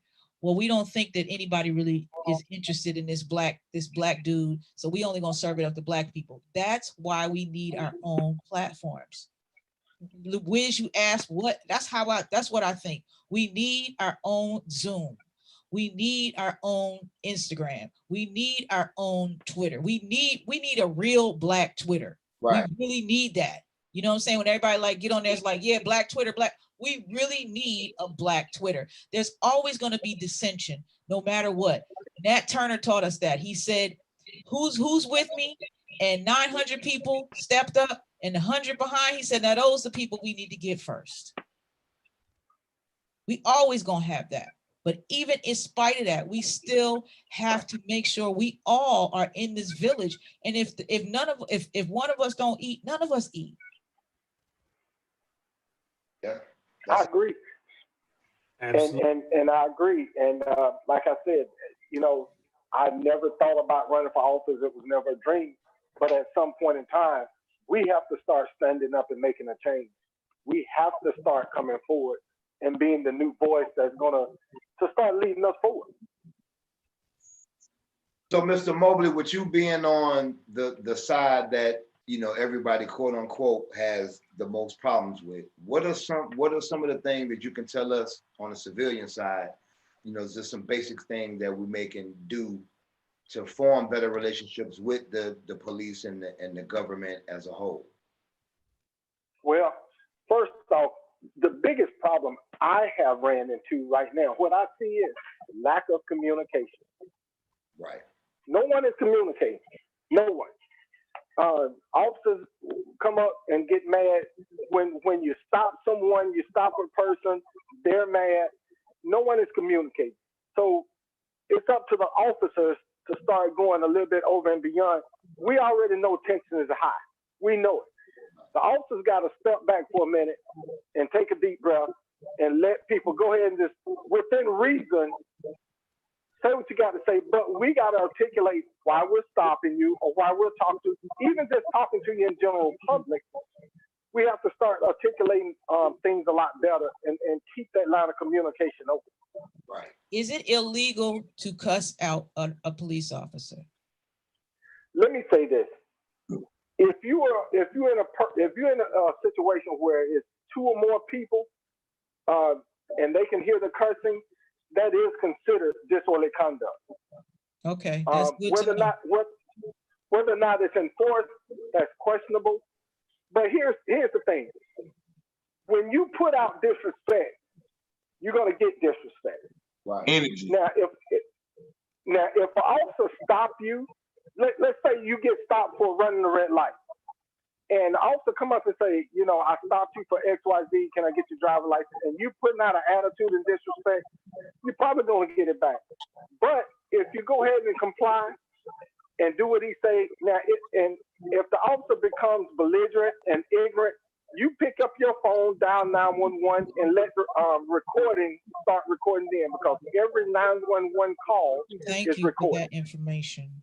And once the operator picks up and say 911, you can say, hey, my name is Carl Mobley. I just got stopped at this street in 285.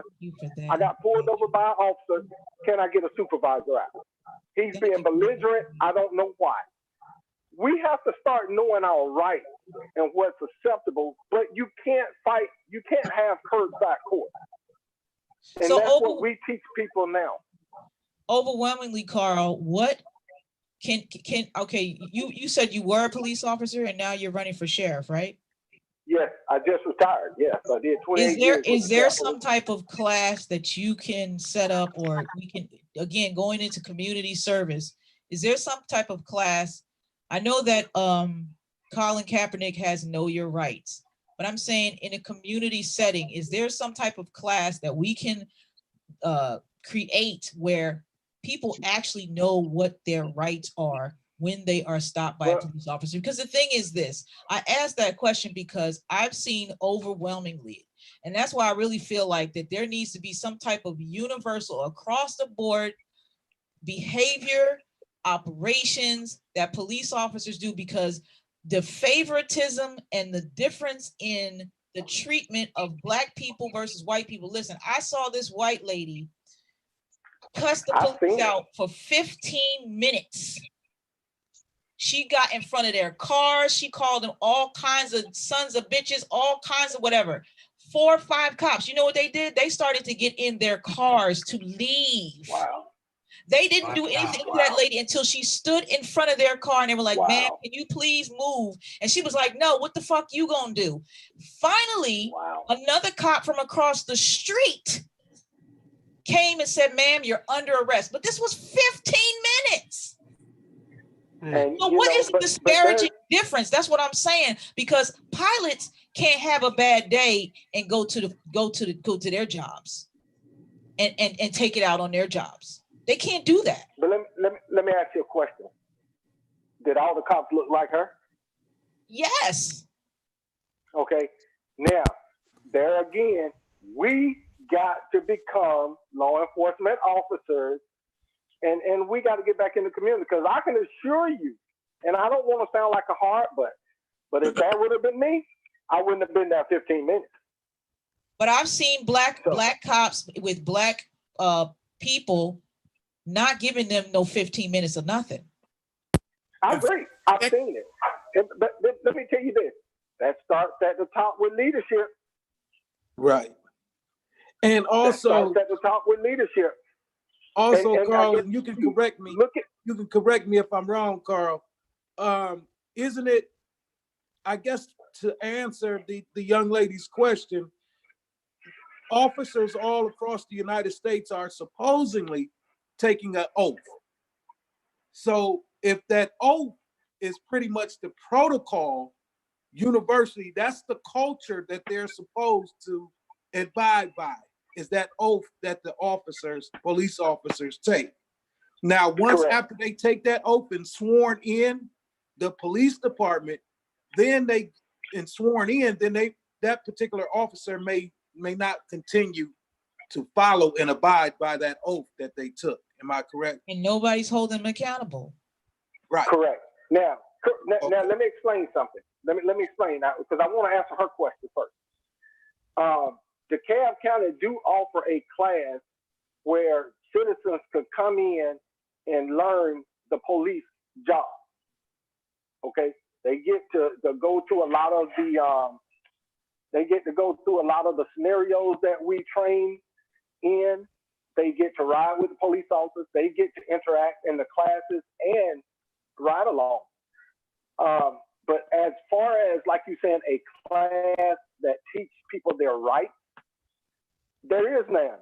And that's why I'm running. Let me real quick, and I don't want my business out too much. I can tell you this. I went to court. I was the only Black man in court that had an attorney and had proof that I had been doing what I was supposed to do. The judge told me he was going to leave things the way it was. It was child support. Judge told me we're going to leave things the way it was. I said, okay, I've been paying child support anyway. But he said, Miss Mobley, we're going to make you pay her attorney fees. I said, why? I was doing what a father's supposed to do, and I was doing what a dad's supposed to do, and I was doing what a man's supposed to do. He's on my insurance. I pick him up every day afternoon. The judge told me, well, sometimes the good got to suffer with the bad. As a police officer, now I was an officer, I did not know that we can go and make a complaint. Had I known that, I would have followed up and started complaining on that judge, but that's why I'm running. We have to start being educated on what we can do and bringing in other young men who are going through the same thing that I've experienced and been dealt with, because we're getting a bad hand in these court systems. We got to start educating each other. Stop relying on, I agree with you, we got to stop relying on them to educate us and educating each other. Sheriff Mobley, let me ask you a question. Is it possible if you win, and this is just, I'm throwing this out there, and I'm piggybacking off of Dionne. I know you said there's places that you can go to DeKalb County to learn the officer's job, but do you think in the future it might help that, I know the radio stations and the TV stations have free public announcement spots. If maybe you could get on some of these spots, give 30 seconds or 45 seconds on tips, how to interact with police, give people different tips on how to act, or if this happens, what this can happen, you know, what you can do here, do there. Sort of. I'm just thinking outside the box. Do you think that is doable? That is doable. Right now, it's a guy named Michael Mike. He owns his own black TV network. Him and I have been talking. Michael Mike. Look him up. He owns his own black TV network. Him and I have been talking, and if I am elected, we're going to start putting some things out that's going to be beneficial for the community. Small step, but I think it's a step in the right direction, and it might help. Because some of the things you told us already, I didn't know. And I think it'll be helpful in the future if something like that could come to fruition. Just knowing to dial 911 when you get stopped is 100% just no brainer. That's like, okay, yeah, dial 911 and tell them you just leave it open so the conversation can be recorded. Hey, that was golden. That's golden. And let me tell you this: once you dial 911, they can't delete it. Woo! They can't delete it. Look here. FBI, everybody can come in and get that recorded. Facts. Awesome. And might be able to save some lives too. Exactly. Exactly. That would definitely save some lives. And have evidence if the life is not saved. Right. I tell you one thing. Let me tell you this. Let me tell y'all this. It's so funny because when officers and I draw the line. I like to go down the middle because right is right and wrong is wrong. So if you're right, I think you deserve to be treated right. If you're wrong, you go to jail. You do what you're supposed to do. But when that officer know that you're on the phone down with 911, his whole demeanor gonna change. It's a difference if he thinks you're just recording him. But when he know you're down 911 and you're on the phone with the dispatch, it's on and popping. Oh, demeanor changes. It's on and popping. It So does. That's serious. We gotta start being held accountable for our actions. But we are here to govern the community, but we gotta govern ourselves as well. Exactly. Well, I tell you this, man, future Sheriff Carl Mosley. Man, listen, man, I commend you, man. You're a great man. You know, a few, man, you're definitely one in a few, man. Number one in a million, I should say. That's what I'm looking for. You're one in a million. You know, I like your character, man. And we need to be led by people with morals. People that understand right and wrong, people that understand how to apply themselves to their job and how to serve the community in a proper way. So I definitely commend you for what you're doing. And you know what I mean? See you at the top. Thank you. And listen, thank all of y'all. I'm gonna tell y'all my email and I'm gonna give y'all my website. Look it up. I'm gonna put my number out there. If you need me, give me a call. Whether I win or not, if you need information, you can still give me a call. We need information because you have an inside track that we don't have, and our people need to know how to protect themselves when it's a police officer that does not have the right vibrations and the right energy and comes at them incorrectly or whatever. We need to know how to survive out here, bottom line, because these people are out to get us. I'm gonna give you my email, my website, and the phone number. Email. Oh, see, the devil's busy. Yeah, hey, devil working. Do it again. Hold up, don't stop you right now. This is why we need our own platform. Hey, drop it in the chat. Drop it in the chat. Okay. You could put it in the chat and everybody should be able to see it. Yep. Yeah, the devil is a liar. Text it in there. Yeah, just type it in. You can still say it, but just type your information in the chat. That's right. As soon as you said that, it was like, good. All right. Go ahead and repeat it because we have people. Hey, wait a minute. Now, wait a minute. Y'all bear with me now. I'm a little old. I ain't up on the new school thing, so give me a second. I'm gonna try to get it in there for you. You see where it says chat, right? Yeah, go ahead and say it again. Go ahead and say it again. We can hear you. Yeah. All right. Carl Mobley, like on my background. Number 4, sheriff @gmail.com. Okay. And the website's the same as just .com, Carl mobleyforsheriff.com. Let me know when you're ready for the number. Oh, we listening. Go ahead. It's being recorded anyway, so go ahead. 770-709-1459.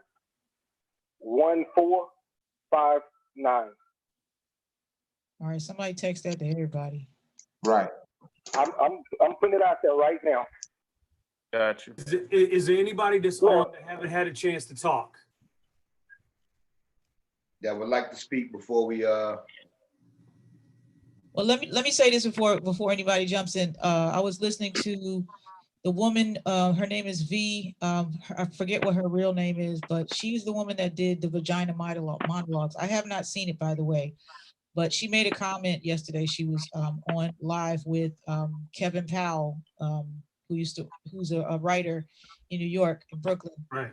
And she made a comment. He asked her about allies and having white people as allies. And she made this comment. She said, she said, white people don't need to be your allies. We need to have solidarity.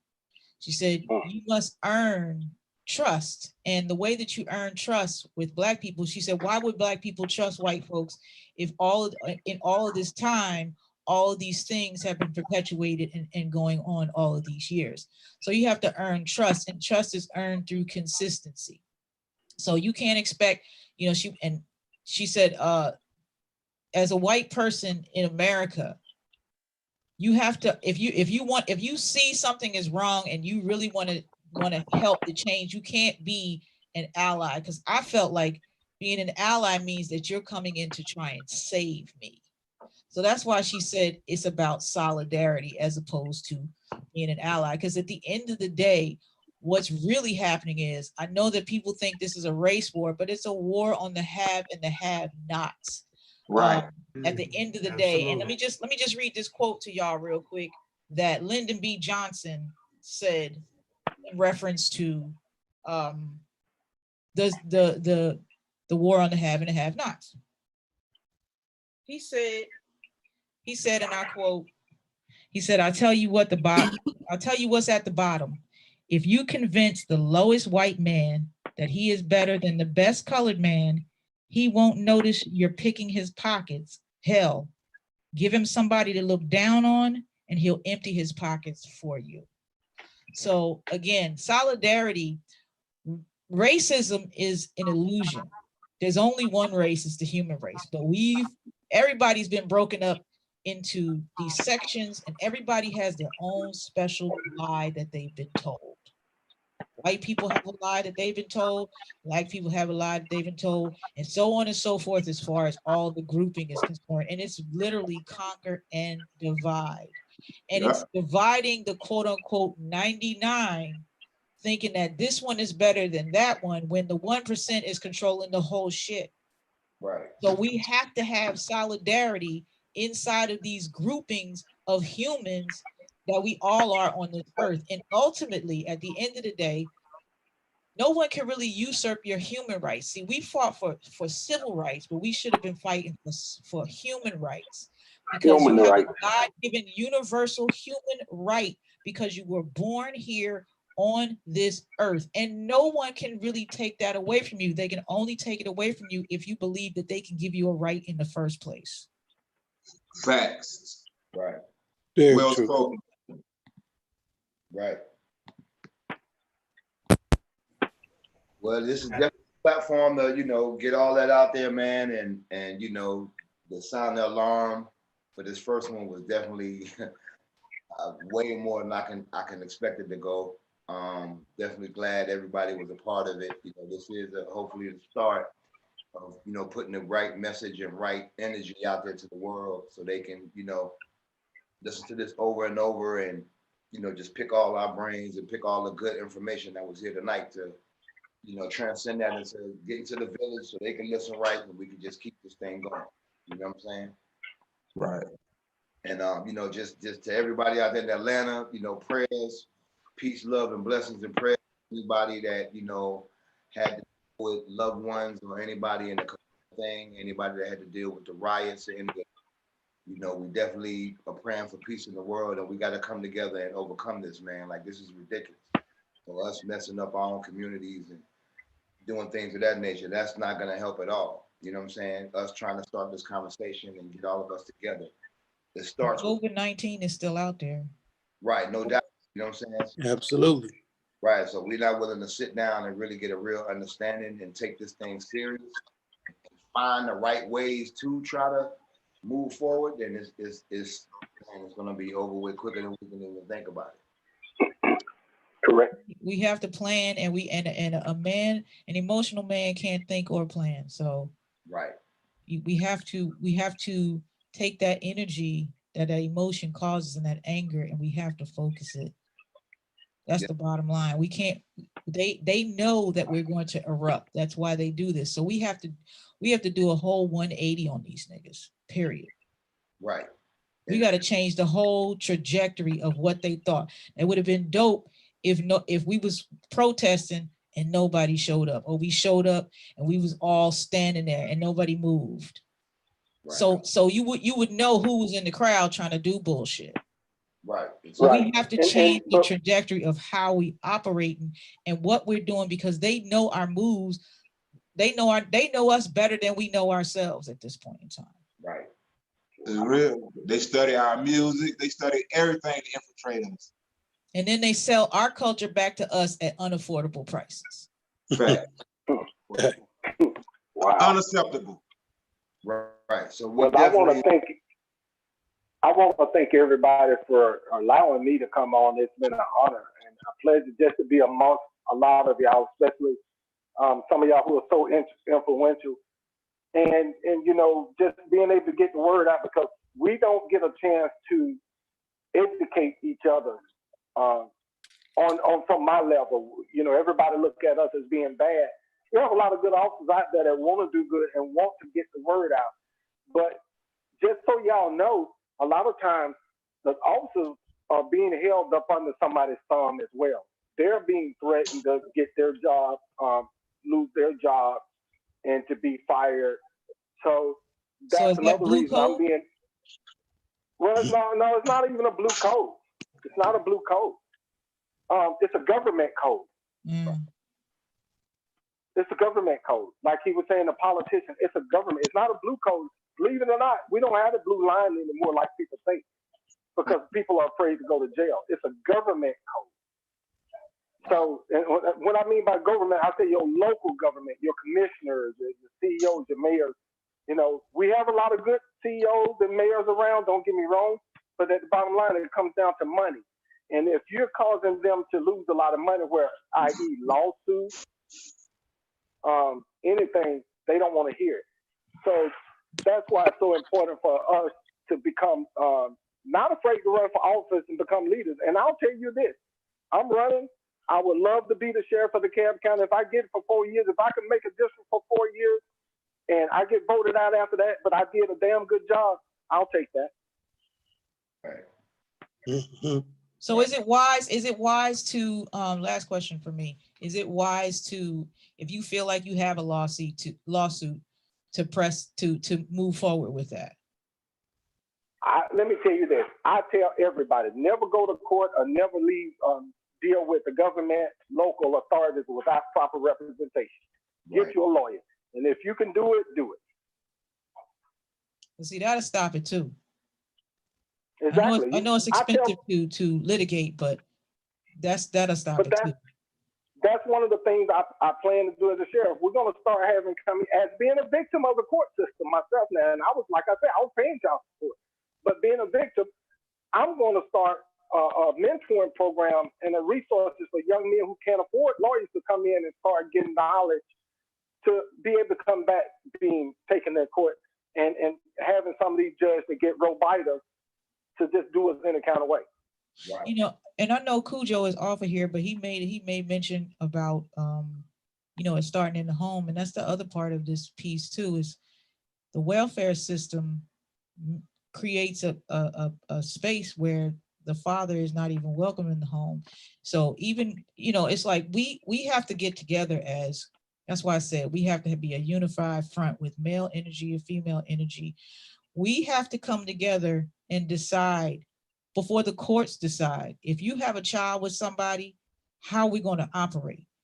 Because we're so fast to jump and put people, because what really happens is it's not just the man that goes into the system. Everybody goes into the system. The child has to be in the system, and the woman has to be in the system as well. So we have to get together and work this stuff out. I mean, we have to come back into this space where we are communicating. Communication is the most important thing. And the truth is, if you don't really feel like this dude is worth anything, then you probably shouldn't be fucking with him.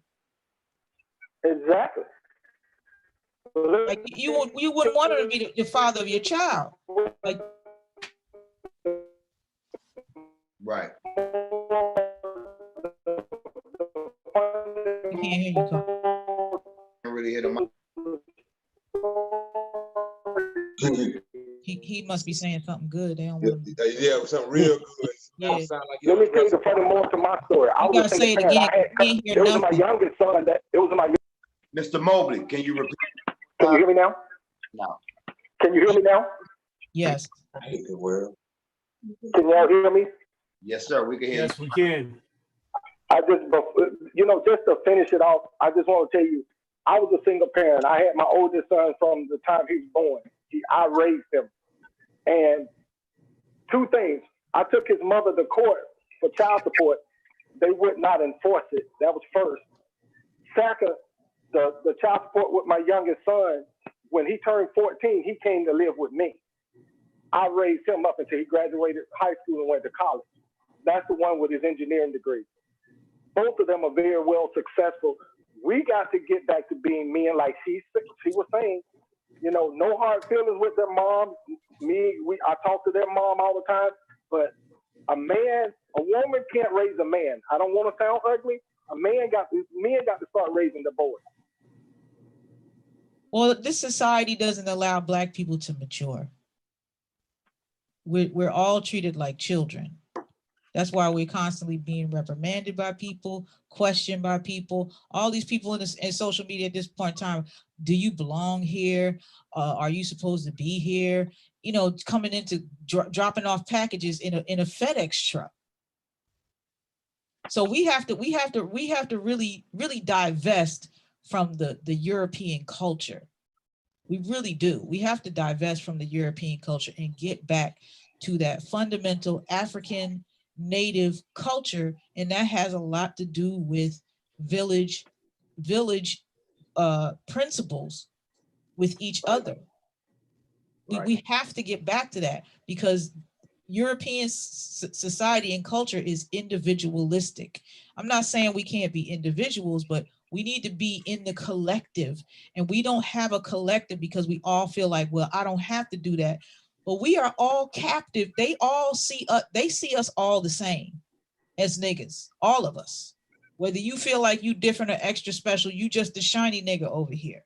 But they see us as one collective, and we need to see ourselves that way so that we can be fortified and girded like ants. You know what I'm saying? How ants can come and destroy a whole space. We need to be in that place, and we're not there because we have been trained to distrust each other. We completely been trained to distrust each other. Just want to put this out there to everybody. I have been teaching some of the younger generation how to purchase land. Very important. I have 2.5 acres on the lake, and I have mountain property, and that was all off the salary of a police officer, and I did nothing illegal. I just worked my butt off. So I've been trying to show a lot of the younger guys and girls, younger generation, how to purchase some of the land. And what I'm gonna put out there to y'all, we have to come together. If we can go in and buy 5 or 6 lots in an unbuilt subdivision, that's your start right there. Because it only takes a quarter acre to build really a really good house. So it's possible. We can do it. We got a long road ahead, but we at some point in time we got to pick up the fight, and that's it. So thank y'all. Right. Well, we definitely thank you, Mr. Mobley. Soon to be elect Sheriff of Dekalb. Sheriff. Hey, let us Yes. pray. Thank you. Hey man, you the type of sheriff that I would love to have. Information, and I will be sharing that golden nugget that you dropped about 911 tonight. Oh, definitely, man. Yes, for real. That's valuable. That's going to save a lot of lives right there. That was valuable. Yes. Absolutely. Yes. Absolutely. The hairs on my back rose up because I've experienced all sides of it. And when I tell you that, when you gave us that information, man, it was a beautiful thing, man. I enjoyed my time here tonight, man. I enjoyed everybody's points of view. It's been a great forum, man, and it's a great thing to be a part of this forum, man. Rip and Wiz, man, you guys outdid yourself, man. I appreciate being a part of this, man. This right is very, very, very, very huge. It's wonderful. Thank you, guys. And just, thank you. Love, man, just for everybody. So that being said, special guest, special shout out to all our guests, man. Dionne Farris, Mr. Carl Mobley, Councilman, yes. Frank Wiley, Al Stone Jones, Keith Lewis Jr., and of course the almighty big homie Khujo from Goodie Mobley. Please believe it. Mr. Mobley, thank you. Y'all out there on YouTube and seeing this, check in with Mr. Mobley and listen to this video over and over. Share this, share it on people's pages. Let's get the community involved and properly informed so we can think right to fight right. You know what I'm saying? That's the whole thing. We got to think right to fight right. You feel me? So on that. Hey, Wiz. Remarks from anybody? Most of all, DJ, Wiz, can you hear me? Yes, we can hear you. Yes. Most of all, thank you for just trying to put this together. We need this. Thank you. Yes, sir. Thank you. This is what it's all about. Each one teach one. Correct. We're trying to strengthen the village, and we can all, and I do want to say this though, and the main enemy of all this is racism and religion. We got to stop, pointing at white, pointing at black, pointing at Chinese. Correct. Every race has fuck ups and horrible people in it. You know what I'm saying? Exactly. It's just we can't control that as racist on racist. So for the racists, get over that shit. It's a new day, man. You know what I'm saying? Like it just really is. Racism. Control our own narrative. Right, yeah, like hey, and just know we have a lot of good officers out there. A lot of good officers. We need to create collectives of good officers. They mean well. Yeah, but it's not even so much the officers, it's just the people. Like you can walk into a Starbucks and the manager's racist. You can walk into a Subway and ask for an extra meat and they'll, talk crazy to you. So it's like, we got to stop pointing the blame at where the attention is at the most and look at franchise a Subway. Yeah, you see what exactly real. So hopefully people can look at this and see everything that we was talking and get some kind of spark of understanding what the right conversation is about. Because some people don't even know how to have the right conversation. And everybody's so barking and talking, everybody want to talk, but nobody wants to listen and understand. And I just want y'all to know we have some people running for office. They're tuned in, Ladina Bolton and her husband. Okay. Listen, those are young couples, and they are doctors, chemists, both of them, doctors and chemists. Very smart. So we got to get people like them in tune. I want to get them on here. They're listening now. So we got to start bringing in that younger generation. Well, again, this is the platform for you to, whenever you and any guests want to come on, definitely get in contact with, me and myself and my partner Rip, and we'll definitely set this up again and, sound the alarm again and get it out there. Dionne, of course, anybody that was on the show, definitely feel free. Anything we need to address, let's sound the alarm again and get to the people. Absolutely. We can do these calls. We can do these calls as much as we need to do them. You know what I mean? Yes. And we don't need to lose focus if and when sports comes back. Right. That's the whole thing. We need to maintain focus. Absolutely. We need to stay consistent. We need to press in at this point in time because there's so many distractions that's not there, that's gone away, but they coming back. They're coming back eventually, and we got to keep pressing in because this can't end. This is the beginning. This has to be the start, not we just doing it until we get back to normal, because normal wasn't fucking normal. Right. Yeah, we definitely. Whatever the new normal is going to be, right? Right. We have to we have an opportunity to create our new ideas, our new environment, our new normal. And really, if you think about it, this is what I said. As we're going through this COVID, all of this stuff that's going on in the world, life is improv at best. All the routines that we thought were the case, and people trying to figure out now, if they don't have jobs, how do they make money? Life is improv. This all things started with an idea. So we got to come up with new ideas to inject into this world and for our people at this point. Indeed. Well, I'll tell you what, you brought up a good idea as far as creating our own YouTube or creating our own site. If we can come up with something, I think it'll be a good idea for everybody to start investing $5 or $10, $20, $30, $40, $50 in it. Might be a good idea. I'm in. Let me know. We have to, because we cannot continue to be cut off. Algorithms just not serving your content up, period. Just because you Black, and we just have to stop. We have to really start putting our own shit out there. Right, indeed. Well, that's it. I'm done. Ladies and gentlemen, we have sounded the alarm. We have sounded the alarm. Ding, ding, ding, ding, ding. Again, thanks for all our guests. Dad, love you. You stay the king of the family. You've been a true king. You dropped some gems.